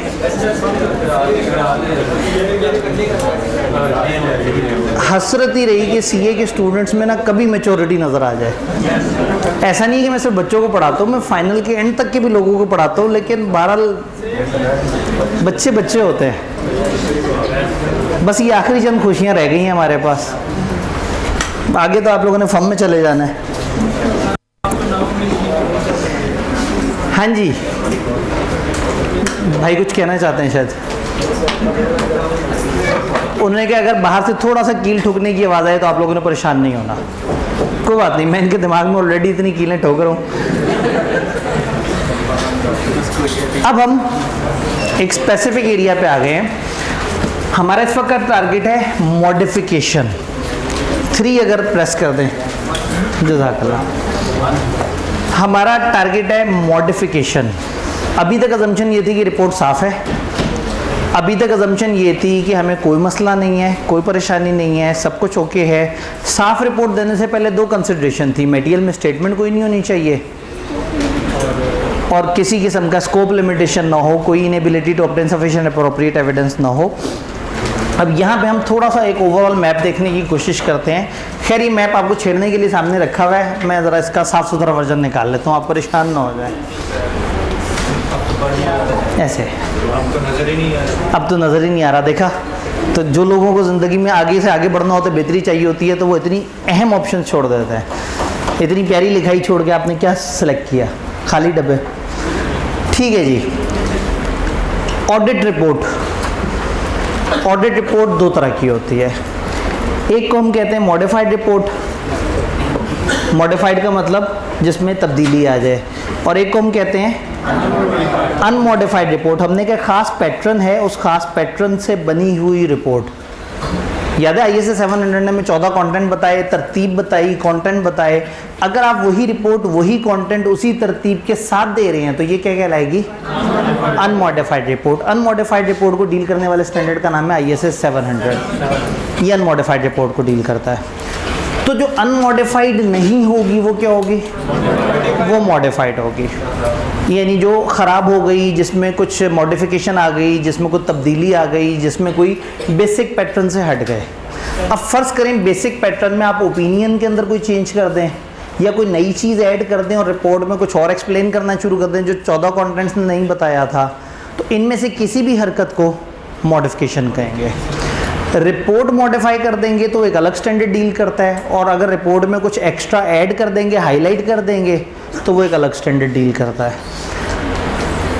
मॉडिफाइड ओपिनियन तब जब आप ओपिनियन के अंदर कोई चेंज करें। अदर मॉडिफिकेशन जब आप कुछ ऐड कर दें, जब आप उसमें कुछ एम्फसाइज कर दें। ISA 705 डील करता है मॉडिफाइड ओपिनियन को, और ISA 706 डील करता है अदर मॉडिफिकेशन को। तो पहले हम इस तरफ के पोर्शन को कवर करेंगे, फिर हम उस तरफ आएंगे। ये मैप समझना ज़रूरी है, और ये वन गो में समझेंगे तो इंशाल्लाह ताला आपके वो वाले सवाल भी ज़रा ईजीली हो जाएंगे। तो हम साफ़ रिपोर्ट कब देते हैं? जब मटेरियल स्टेटमेंट ना हो, जब स्कोप लिमिटेशन ना हो। अच्छा, मिस स्टेटमेंट छोटी मोटी हो लेकिन इमटेरियल हो तो भी साफ़ रिपोर्ट। तो फिर ख़राब रिपोर्ट तब देनी पड़ेगी जब या तो मटेरियल में स्टेटमेंट हो जाए या स्कोप लिमिटेशन हो जाए। तो अब मॉडिफाइड ओपिनियन के पीछे एक रीज़न हो सकती है मटेरियल में स्टेटमेंट। मटेरियल में स्टेटमेंट की एक ऑफिशियल डेफिनेशन है, बस उसको हमने सिर्फ गुजारा मुजारा एक दफ़ा पढ़ लेना है, लेकिन को बहुत ज़्यादा दिल पे नहीं लेना। मटेरियल में स्टेटमेंट कैसे कहते हैं? तीन में से किसी एक मसले को, अगर सिलेक्टेड अकाउंटिंग पॉलिसी अप्रोप्रिएट ना हुई, सिलेक्टेड अकाउंटिंग पॉलिसी एप्लीकेशन में कोई मसला हुआ, या डिस्क्लोजर की एडिक्वेसी अप्रोप्रिएटनेस में कोई मसला हुआ। फाइनेंशियल में दो ही तो चीज़ें होती हैं, पॉलिसीज़ और डिस्क्लोजर। गलत पॉलिसी सिलेक्ट कर दी तो मटेरियल में स्टेटमेंट, सही पॉलिसी गलत अप्लाई कर दी तो मटेरियल में स्टेटमेंट, डिस्क्लोजर गलत दे दिया, डिस्क्लोजर मिस कर दिया, डिस्क्लोजर का मतलब नहीं समझ आया तो भी मटेरियल में स्टेटमेंट। सिलेक्टेड पॉलिसी सही नहीं थी, फ्रेमवर्क से ही कंसिस्टेंट नहीं थी, फेयर प्रेजेंटेशन ही नहीं अचीव हो रही, आपने पॉलिसी गलत सेलेक्ट कर ली है। तो अगर पॉलिसी की सिलेक्शन में मसला हो, या पॉलिसी की एप्लीकेशन कंसिस्टेंट ना हो, या आपको चलाना ना आया हो, कैलकुलेट ना करना आया हो, या आपने डिस्क्लोजर में इंक्लूड नहीं किए डिस्क्लोजर, या फ्रेमवर्क के मुताबिक नहीं डाले, या फेयर प्रेजेंटेशन नहीं अचीव हो रही थी, तो डिस्क्लोजर में मसला या पॉलिसी में मसले को हम क्या कहेंगे? मटेरियल में स्टेटमेंट। तो मटेरियल में स्टेटमेंट का मतलब है कि जब फाइनेंशियल स्टेटमेंट आप बना रहे हैं तो उसमें कोई ना कोई गड़बड़ हो जाए, कोई मसलो मसाइल आ जाए। Then scope limitation, inability to obtain sufficient appropriate audit evidence. हमने कहा दो ही मसले होंगे, या तो मटेरियल में स्टेटमेंट होगी, मटेरियल में स्टेटमेंट की डेफिनेशन ना जहन में आए ना, फाइनेंशियल्स में गड़बड़ को मटेरियल में स्टेटमेंट कहते हैं, कुछ झूठ लिखा हो उसे मटेरियल में स्टेटमेंट कहते हैं, स्टैंडर्ड फॉलो ना होने को मटेरियल में स्टेटमेंट कहते हैं। अगर आप गौर से देखें तो पीछे जितनी भी बातें थी वो स्टैंडर्ड फॉलो ना होने के हवाले से थी। तो फिर स्कोप लिमिटेशन क्या है? क्या स्टैंडर्ड नहीं फॉलो हुआ? पता नहीं हुआ या नहीं हुआ, मुझे एविडेंस नहीं मिला, मैं बावजूद कोशिश की एविडेंस हासिल नहीं कर पा रहा कि मैं ऑडिट करके मैं ओपिनियन दे सकूं, तो इसको हम कहते हैं इनएबिलिटी टू ऑब्टेन। इसकी वजह से भी आपको रिपोर्ट ख़राब करनी पड़ सकती है। ये किस वजह से होता है? कुछ ऐसे सर्कमस्टांसेस हैं जो एंटिटी के कंट्रोल से भी बाहर है, आग, तूफान, सैलाब, गवर्नमेंट फायरवॉल इंस्टॉल कर रही है, कुछ भी ऐसी चीज़ें जो आपके कंट्रोल से बाहर हैं। ऑडिटर एंटिटी के सिस्टम को चेक करना चाह रहा है, वो एंटिटी के इंफॉर्मेशन सिस्टम के अंदर एंटर हो रहा है, वो इंफॉर्मेशन सिस्टम एक क्लाउड सर्वर पर पड़ा हुआ है अमेरिका में, और आप यहाँ से बैठ के उसको एक्सेस कर रहे हैं कि पता लगा कि जी इस वक्त पीछे से गवर्नमेंट फायरवॉल इंस्टॉल करना चाह रही है पाकिस्तान के सारे निज़ाम पे, तो जिसकी वजह से वो वेबसाइट जो अमेरिकन सर्वर पे पड़ी हुई वो एक्सेस ही नहीं हो पा रही। ये वो सर्कमस्टांसेस हैं जो beyond the control of entity हैं, ठीक है। तो एंटिटी की अगर कंट्रोल में ना हो, देन अगर मैनेजमेंट ने खुद से आपके ऊपर इम्पोजिशन कर दी हो कि नहीं भाई ये डाटा आप नहीं देखेंगे, आप ये काम नहीं करेंगे, ये काम नहीं करेंगे। तीसरा, समटाइम हमारे नेचर और टाइमिंग ऑफ ऑडिट प्रोसीजर्स में इस तरह से होता है कि आपकी अपॉइंटमेंट कई दफ़ा गलत टाइम पे हो गई होती है, आप अपॉइंट लेट हुए हैं, याद है ऑडिटर छोड़ के चला गया तो SECP की मुशावरत से नया बंदा लेके आए, अब वो भाई साहब जब आए तो आधा टाइम गुजर चुका था, बहुत सारे वो वाले काम नहीं कर सकता जिससे उसको सफिशिएंट अप्रोप्रिएट ऑडिट एविडेंस मिले। तो अगर हालात का मसला हो, मैनेजमेंट का मसला हो, या ऑडिटर के अपने प्रोसीजर की इनहेरेंट लिमिटेशन हो, इन सारों में आपको sufficient appropriate audit evidence miss हो जाता है। Inability does not constitute a limitation अगर auditor is able to obtain sufficient appropriate audit evidence by, वो एक्सेस नहीं कर पा रहा था, वीपीएन लगा लेता। वीपीएन लगा लेता तो वो उस पोर्टल को एक्सेस कर पाता जहाँ पे इनका सारा इन्फॉर्मेशन सिस्टम पड़ा हुआ था। तो इस तरह से जैसे अगर आपको किसी भी टाइम पे इन दिनों हमारा पोर्टल एक्सेस करते हुए कोई प्रॉब्लम आए तो आपने वीपीएन लगा लेना है, क्योंकि गवर्नमेंट पीछे से ना बड़े अजीब अजीब से तजर्बे कर रही है और वो सारे तजर्बे इंटरनेट से कनेक्ट होते हैं। और आप सब लोग भी जब लेक्चर को एक्सेस करते हैं तो ऑब्वियसली आप किसी ना किसी सर्वर तक रीच कर रहे होते हैं, वो हमारे पास यहाँ थोड़ी पड़ी हुई होती हैं वीडियोज़। तो ऐसे में अगर कभी दिक्कत आ रही हो, स्लो चल रहा हो, डाउनलोड होने में मसला आ रहा हो या कुछ और, तो एक दफ़ा वीपीएन चला के देखिएगा, मोस्ट प्रॉब्ली वो प्रॉब्लम रिजॉल्व हो जाएगा। ये इन दिनों थोड़ी सी डिस्टर्बेंस चल रही है और ये beyond the control of entity है। तो अगर एक चीज़ नहीं मिली और आप किसी अल्टरनेट तरीके से ले सकते हैं तो वो स्कोप लिमिटेशन नहीं है। तो दूसरा मसला स्कोप लिमिटेशन, पहला मसला मटेरियल मिसस्टेटमेंट। अब मटेरियल मिसस्टेटमेंट मटेरियल भी हो सकती है और बहुत मटेरियल भी हो सकती है, जिसको हम कहते हैं परवेसिव। अगर मटेरियल मिसस्टेटमेंट मटेरियल है तो आप ओपिनियन देते हैं क्वालिफाइड ओपिनियन। ये मैप बहुत अच्छी तरह से पता होना चाहिए कि पेपर में हम एक सिचुएशन देखें और सिचुएशन देख के हम सही जगह पे पहुंच सकें कि इसका क्या सोल्यूशन होगा। तो मटेरियल के केस में ओपिनियन क्या होगा? क्वालिफाइड। क्वालिफाइड का मतलब आप कहेंगे except for this issue financial statements are giving, आपके सारे फाइनेंशियल सही हैं लेकिन किसी एक एरिया में एक मटेरियल मसला आ गया, तो आपने कहा सिवाय उस वाले इशू के financial statements are giving true and fair. तो आपने पूरे फाइनेंशियल्स पे भी कीचड़ नहीं फेंकी और उस इशू को अलग से हाईलाइट भी कर दिया, तो इसको हम कहते हैं क्वालिफाइड ओपिनियन। अगर मसला हो परवेसिव किस्म का, परवेसिव आया तो परवेसिव की लगी हाथों डेफिनेशन भी देख लेते हैं। परवेसिव जो किसी एक आध एरिया का मसला ना हो बल्कि पूरे फाइनेंशियल्स का मसला हो, और अगर एक एरिया का मसला हो तो एरिया फाइनेंशियल का सब्सटेंशियल पोर्शन हो। और अगर हम डिस्क्लोजर की बात करें तो वो वाला डिस्क्लोजर जो यूजर्स के लिए फंडामेंटल है उसमें मसला हो। तो परवेसिव कहेंगे ऐसी चीज़ जो फाइनेंशियल्स पूरे पे छा जाए, या अगर किसी एक एरिया की चीज़ है तो वो एरिया पूरे फाइनेंशियल का मेजर एरिया हो, या अगर डिस्क्लोजर हैं तो वो बड़ा इंपॉर्टेंट डिस्क्लोजर हो, जैसे गोइंग कंसर्न का डिस्क्लोजर, जैसे एंटिटी का नाम। पूरे फाइनेंशियल सही बने हुए, बस एंटिटी का नाम नहीं लिखा हुआ कि किस कंपनी के फाइनेंशियल्स हैं, तो फाइनेंशियल्स तो बेकार हो गए। तो परवेसिव कहते हैं किसी संगीन लेवल के मसले को। तो अगर मसला संगीन लेवल का हो, मटेरियल मिसस्टेटमेंट, उन्होंने झूठ बोला है, अकाउंट्स गलत बनाए हैं, और किस लेवल पे गलत बताए हैं? परवेसिव लेवल पे, यानी कि फाइनेंशियल्स का एक बहुत बड़ा एरिया। मैं अक्सर रेगुलर क्लास में एग्जांपल देता हूँ मटेरियल और परवेसिव की, कि फॉर एग्जांपल एक कंपनी के 100 मिलियन के एसेट्स हैं और 11 मिलियन के एसेट्स की ट्रीटमेंट सही नहीं हुई हुई, तो मैं कहूँगा ये तो क्वालिफाइड मसला है, मटेरियल लेवल का मसला है। मैं कहूँगा सिवाय उन 11 मिलियन के एसेट में वो जो प्रोविजन का मसला है financial statements are giving true and fair. और अगर मैं कहूँ कि 100 मिलियन के एसेट्स में से 88 मिलियन के एसेट्स में मसला है, उनकी रिकग्निशन गलत हुई हुई है, तो पीछे बचा ही कुछ नहीं है, तो मैं ओपिनियन दे दूंगा एडवर्स। एडवर्स ओपिनियन ये होगी कि financial statement do not give true and fair, financial statement साफ नहीं बने हुए। तो मटेरियल में स्टेटमेंट मटेरियल भी हो सकती है और परवेसिव भी। अगर स्कोप लिमिटेशन की बात करें तो वो भी मटेरियल हो सकती है। स्कोप लिमिटेशन के मटेरियल में भी हम क्वालिफाइड ओपिनियन देते हैं और इसके मटेरियल में भी हम क्वालिफाइड ओपिनियन देते हैं, लेकिन अल्फाज का फ़र्क है। स्कोप लिमिटेशन में अब उसी एग्जांपल को लेके चलते हैं। वो 100 मिलियन में से 11 मिलियन के एसेट जिस जगह पड़े हुए थे, आप जब उसे चेक करने गए तो पता लगा जी वो फैज़ाबाद पे धरने जा रही हैं, इस्लामाबाद में जो है वो कर्फ्यू लगा हुआ है और फलाना इस तरह से हुआ है, तो अगले कई दिन तक आप एंटर होके नहीं वेरीफाई कर सकते, और आप नहीं कर सके वेरीफाई। 89 मिलियन के एसेट्स आपने वेरीफाई कर लिए हैं, लेकिन 11 मिलियन के कर नहीं सके। अब आप ये नहीं कह सकते कि 11 मिलियन के गलत हैं एसेट्स, और ये भी नहीं कह सकते 11 मिलियन के सही है एसेट, तो आप क्वालिफाइड ओपिनियन देते हैं except for the possible effects of वो वाला मसला।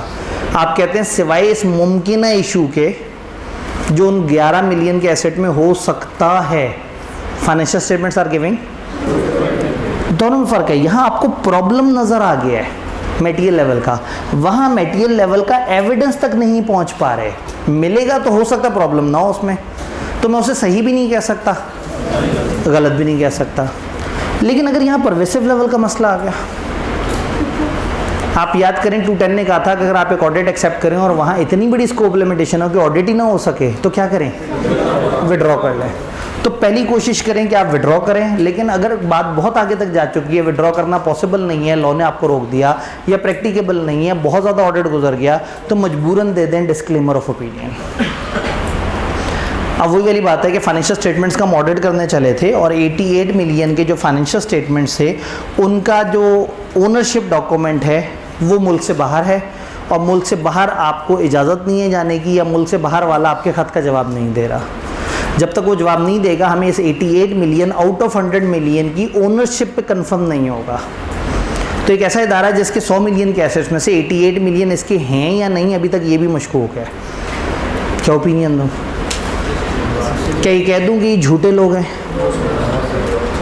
उन्होंने ख़त जवाब नहीं दिया, हो सकता है जवाब आए तो वो सच कह रहे हो, तो नहीं ये ख़राब है ना ये ठीक है।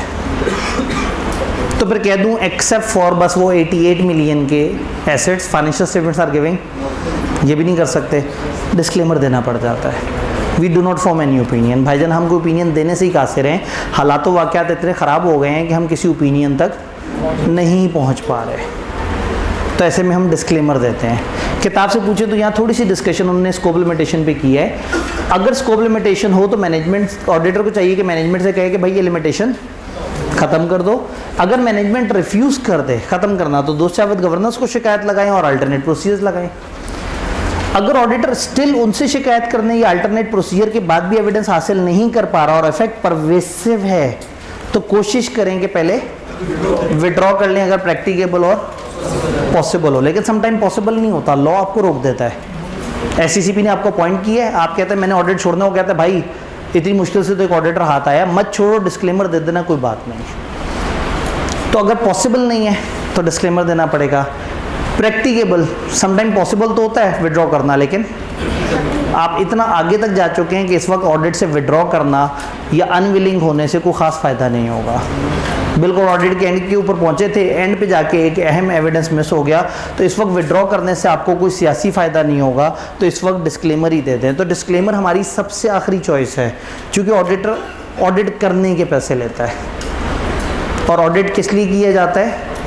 ताकि ऑडिटर को ओपिनियन दे सके, और डिस्क्लेमर में ऑडिटर एक चीज़ नहीं दे रहा, ओपिनियन, जिसके उसने पैसे लिए हैं। तो ये बड़ी बुरी बात है कि ऑडिटर ने जिस काम के पैसे लिए थे बाय द एंड वही काम उसने नहीं किया। तो ऑडिटर कभी ऐसा नहीं चाहेगा कि लोग उसके ऊपर इल्ज़ाम लगाएं कि कितना गलत ऑडिटर है, पैसे ले के भी ओपिनियन नहीं दिया।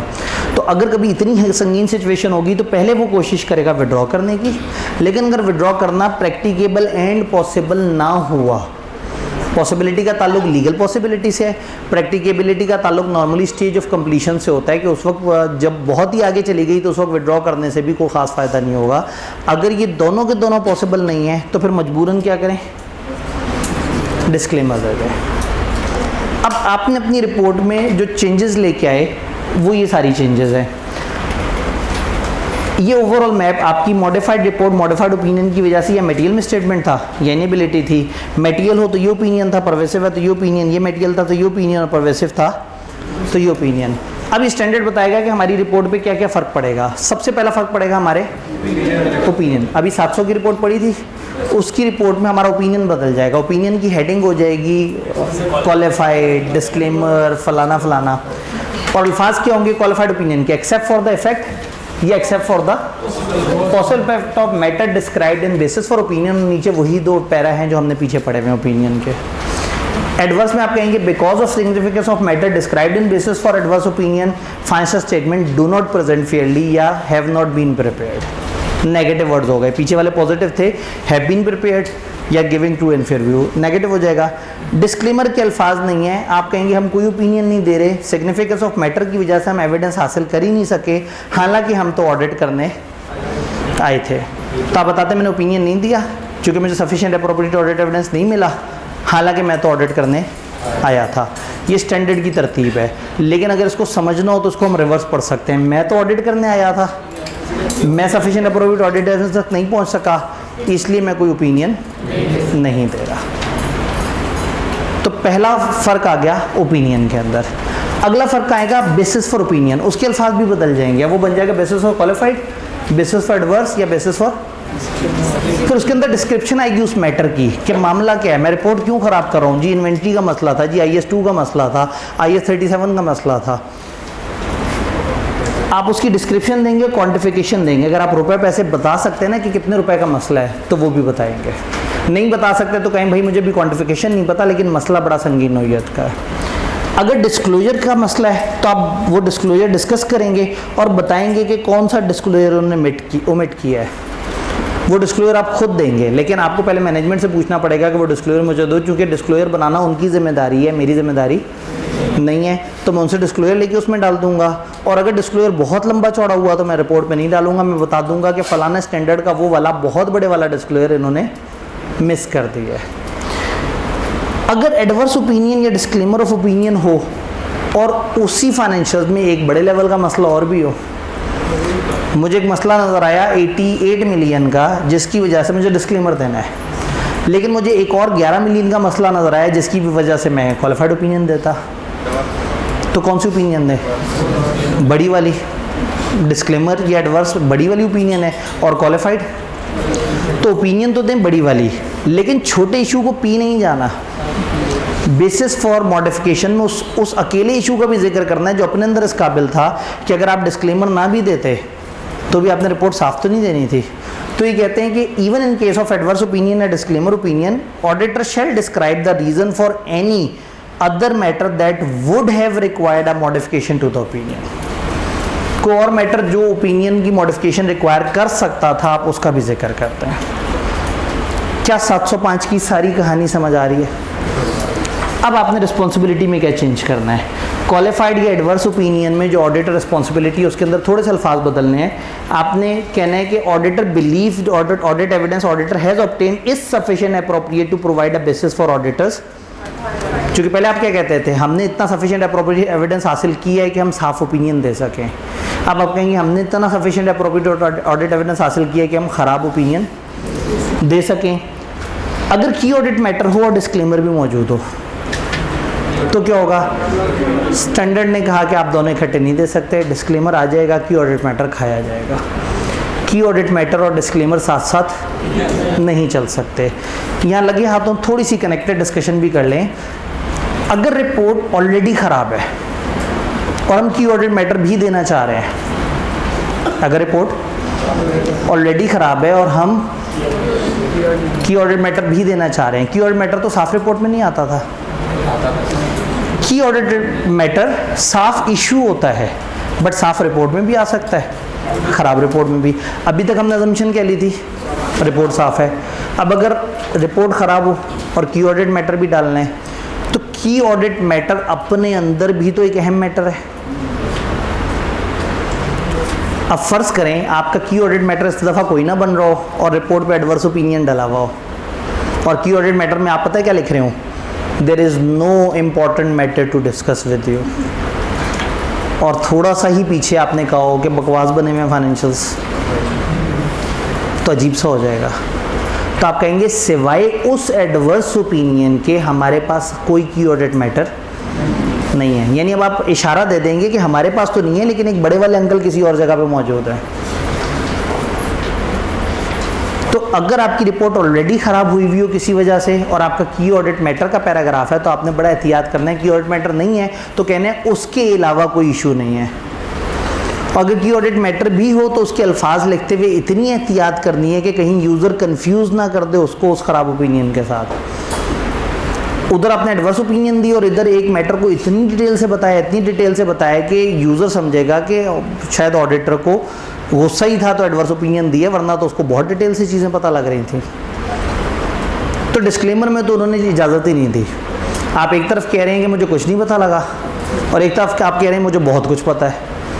तो डिस्क्लेमर और की ऑडिट मैटर इकट्ठे नहीं आएंगे और एडवर्स और की ऑडिट मैटर इकट्ठे आ सकते हैं, लेकिन अल्फाज बड़े ध्यान से रखने होंगे कि कहीं यूज़र मिसलीड ना हो जाए, वो फाइनेंशियल्स को ज़्यादा क्रेडिबल ना मान ले। ये बात समझ आई? एक छोटी सी एक्सेप्शन 705 की और यहाँ 705 ख़त्म हो जाता है। Material uncertainty. आपने डिस्क्लेमर ऑफ ओपिनियन तब देना होता है जब बहुत बड़े लेवल का ऑडिट एविडेंस आपको ना मिला हो। जब बहुत बड़े लेवल का ऑडिट एविडेंस आपको नहीं मिला तो आपने क्या करना है, डिस्क्लेमर दे देना है। लेकिन एक स्पेशल केस है, अगर आप ऑडिट करने जाएं और ऑडिट में मल्टीपल अनसर्टेनिटीज़ हो, बहुत ज़्यादा अनसर्टन इश्यूज़ हो, और वो अनसर्टन इश्यूज सारे के सारे आपस में कनेक्ट भी हुए हुए हों, अगर वो सारे के सारे आपस में कनेक्ट हुए हुए हैं और वो मल्टीपल अनसर्टेनिटीज़ हैं, और अगर वो इकट्ठे एग्जीक्यूट हो गए तो शायद कंपनी ही तबाह हो जाए। आप एक जगह गए, आपको पता लगा कि इस कंपनी के अंदर जो इन्वेस्टर्स हैं वो डरे हुए हैं, वो अपना पैसा वापस निकालना चाह रहे हैं। आपने पूछा क्यों निकालना चाह रहे हैं, उन्होंने कहा किसी भी वक्त गवर्नमेंट की तरफ से अगर नोटिफिकेशन आ जाए कि मुल्क डिफ़ॉल्ट हो गया तो वो अपने पैसे निकाल के चले जाएंगे।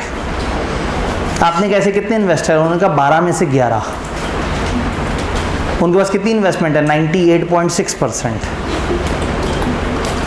क्या वो सारे भाग जाएंगे? उन्होंने कहा डिफ़ॉल्ट की आवाज़ ना आई तो एक भी नहीं भागेगा। आपने कहा अगर डिफ़ॉल्ट की आवाज़ आ गई उनका सारे भाग जाएंगे।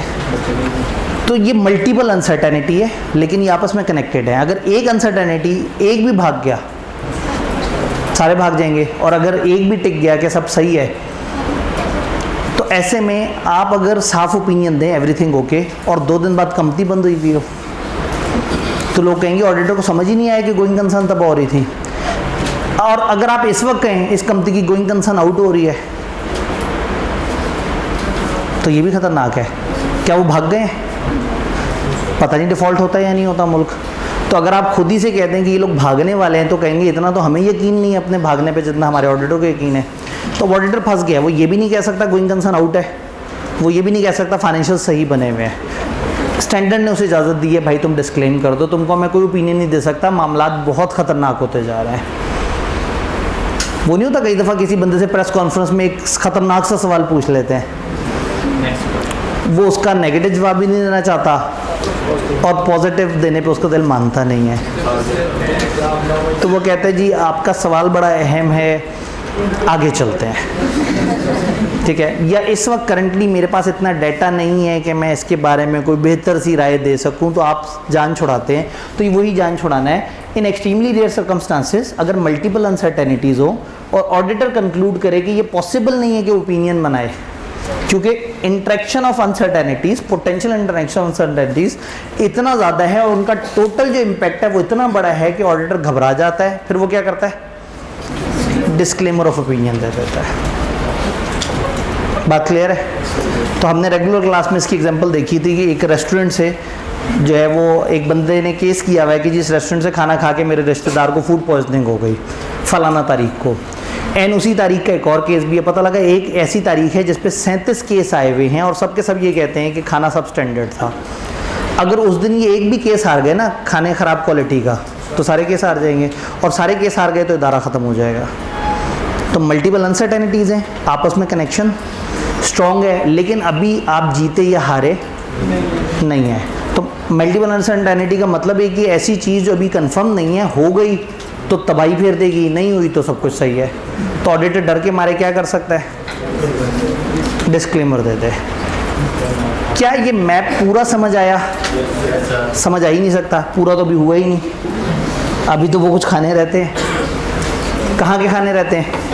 706। ये कौन सा एरिया कहलाता है? Other modification. इसमें कुछ नेगेटिव नहीं है, कुछ बुराई नहीं कर रहे आप ये नहीं कह रहे अकाउंट्स में मसला है, आप ये नहीं कह रहे कि मुझे एविडेंस नहीं मिला, आप ये नहीं कह रहे मैं ओपिनियन नहीं दे रहा, सिवाय उसके मैं ओपिनियन नहीं दे रहा। आप कुछ एक्स्ट्रा हाईलाइट करना चाह रहे हैं। ये अकाउंट से रिलेटेड भी हो सकता है, ऑडिट से रिलेटेड भी। तो हो सकता है आप अपनी रिपोर्ट में उनके अकाउंट्स में मौजूद किसी चीज़ को इशारा करना चाहते हो या उसको हाईलाइट करना चाहते हो, तो आपके पास ऑप्शन है कि आप यूज़ करें एम्फेसिस ऑफ मैटर पैरा। और हो सकता है कि आप इशारा देना चाहते हो ऑडिट के किसी इशू की तरफ, तो आप डालेंगे अदर मैटर पैरा। तो साफ रिपोर्ट या ख़राब रिपोर्ट, दोनों में ये दोनों मैटर्स आ सकते हैं। ये मैटर डालने से ओपिनियन ख़राब नहीं होती, ओपिनियन ख़राब नहीं होती, लेकिन तो इससे रिपोर्ट मॉडिफाई होती है, इससे ओपिनियन भी मॉडिफाई होती है। रिपोर्ट भी मॉडिफाई होती है। तो रिपोर्ट मॉडिफाई बुरा वर्ड नहीं है, रिपोर्ट मॉडिफाई का मतलब है रिपोर्ट अपनी बेसिक पैटर्न से हट गई। ओपिनियन मॉडिफिकेशन असल बुरी बात है। अदर मॉडिफिकेशन का तो मतलब है आप कुछ एक्स्ट्रा हाईलाइट कर रहे हैं। वो एक्स्ट्रा क्या है? वो फाइनेंशियल से रिलेटेड हो सकता है। अगर आप एक पैराग्राफ ऐसा डालें जो एक मैटर को, बड़ा छोटा सा स्टैंडर्ड है, बहुत ही छोटा सा, अगर एक मैटर अप्रोप्रिएटली डिस्कस हुआ है फाइनेंशियल में और आप उसको हाईलाइट करते हैं तो ये बन जाएगा emphasis of matter. Financial statements में अक्सर ऐसा होता है कि बहुत सारी बातें लिखी होती हैं लेकिन ऑडिटर का दिल करता है कि वो बड़ी अहम बातों को हाईलाइट कर दे। बहुत सारी बातें लिखी होती हैं लेकिन वो क्या चाहता है? किसी अहम बात को हाईलाइट कर दे। तो वो अपनी रिपोर्ट में जिक्र कर देगा फाइनेंशियल में मौजूद उस डिस्क्लोजर का। वो कहेगा we draw your attention towards note number फलाना। तो फाइनेंशियल में अगर 50 नोट डले हुए हैं, उनमें से एक नोट ने बताया कि ईयर एंड के बाद एक बिल्डिंग जल गई थी और उस बिल्डिंग का इतना इम्पैक्ट आया था, तो शायद यूज़र उस नोट नंबर 32.1 तक ना पहुंच सके। तो ऑडिटर ने अपनी ऑडिट रिपोर्ट में कहा we draw your attention toward note number 32.1 जहां बिल्डिंग के जलने का जिक्र है। ये कहने के बाद आखिरी जुमला कहना है our opinion is not modified in respect of this. हम मॉडिफाइड ओपिनियन नहीं दे रहे, लेकिन वो जुमला पढ़ ज़रूर लेना जाके। तो अगर फाइनेंशियल में कोई बहुत अहम डिस्क्लोजर है और मैनेजमेंट ने दिया हुआ है आपके कहने पे और आप चाहते हैं कि आप उसको बहुत प्रॉपर तरीके से हाईलाइट करें, तो आप क्या यूज़ करेंगे? Emphasis of matter paragraph. बात समझ आई? तो इसकी बेतहाशा एग्जांपल्स हो सकती हैं। किताब ने एग्जांपल दी, कोई सिग्निफिकेंट सब्सिक्वेंट इवेंट है वो हुआ, कोई नया अकाउंटिंग स्टैंडर्ड जल्दी से अडॉप्ट कर रहे हैं, कोई बड़ा डिजास्टर है जिसकी वजह से बड़ा ज़्यादा फाइनेंशियल पोजीशन पे इम्पैक्ट हुआ, कोई भी ऐसा नोट जो बड़ा अहम है। इसमें और क्वालिफाइड ओपिनियन में क्या फ़र्क है? क्या आपको उसको उस नोट से मसला है? मसला नहीं है। फिर क्या चाह रहे हैं आप? आप चाह रहे हैं वो नोट ज़रूर पढ़ा जाए। तो जब आप नोट की तरफ इशारा कर रहे हैं तो यह है एम्फेसिस ऑफ मैटर पैराग्राफ। जी तीसरी एग्जांपल मेजर डिजास्टर है जिसकी वजह से एक फाइनेंशियल पोजीशन पे बड़ा इम्पैक्ट आया है। जी अब आफ्टर ईयर एंड की तो पीछे भी हमने एग्जांपल देख ली, बिफोर ईयर एंड भी हो सकता है। भाई कंपनी वाले तो पिछले अकाउंट्स देखते आ रहे हैं। इस दफ़ा एक बहुत बड़ा लॉस था, कंपनी ने बड़ा तसल्ली से उसका जिक्र किया है नोट नंबर 26.3 में। तो ऑडिटर ने सोचा ज़रा सबको बता दूं कि वो नोट बड़ा अहम है। तो इसमें और क्यू ऑडिट मैटर में क्या फ़र्क हुआ? क्यू ऑडिट मैटर में पूरा वाकया था, पूरा किस्सा आपने लिखा था, बताया था, डिस्कशन हुई थी, सारा कुछ है। पता नहीं अकाउंट्स में लिखा हुआ भी था या नहीं लिखा हुआ था। एम्फेसिस में कोई लंबी कहानी नहीं है, कोई लंबी स्टोरी नहीं लिख रहे, कोई लंबे चौड़े वाकयात नहीं हुए, सिर्फ फाइनेंशियल में लिखी हुई एक चीज़ की तरफ आप इशारा कर रहे हैं। रेगुलर क्लास होती तो हम बड़ा लहक लहक के इसके 5-6 डिफरेंसेस पे बात करते, लेकिन वक्त थोड़ा कम है, मुकाबला सख्त है। Emphasis of matter paragraph substitute नहीं है मॉडिफाइड ओपिनियन का। ऐसा नहीं है कि आपने मॉडिफाइड ओपिनियन नहीं देनी थी तो सोचा एम्फेसिस दे दें। ये डिस्क्लोजर का वो नहीं है अल्टरनेट, और ना ही ये 570 का जो गोइंग कंसर्न वाला इशू है ये उसका सब्स्टिट्यूट है। ये भी हमने पढ़ा ही नहीं क्या होता है, तो ज़िंदगी आसान है। Matter highlighted must not be a matter जो कि 701 का है, तो ये 701 का वो नहीं है, सब्स्टिट्यूट नहीं है।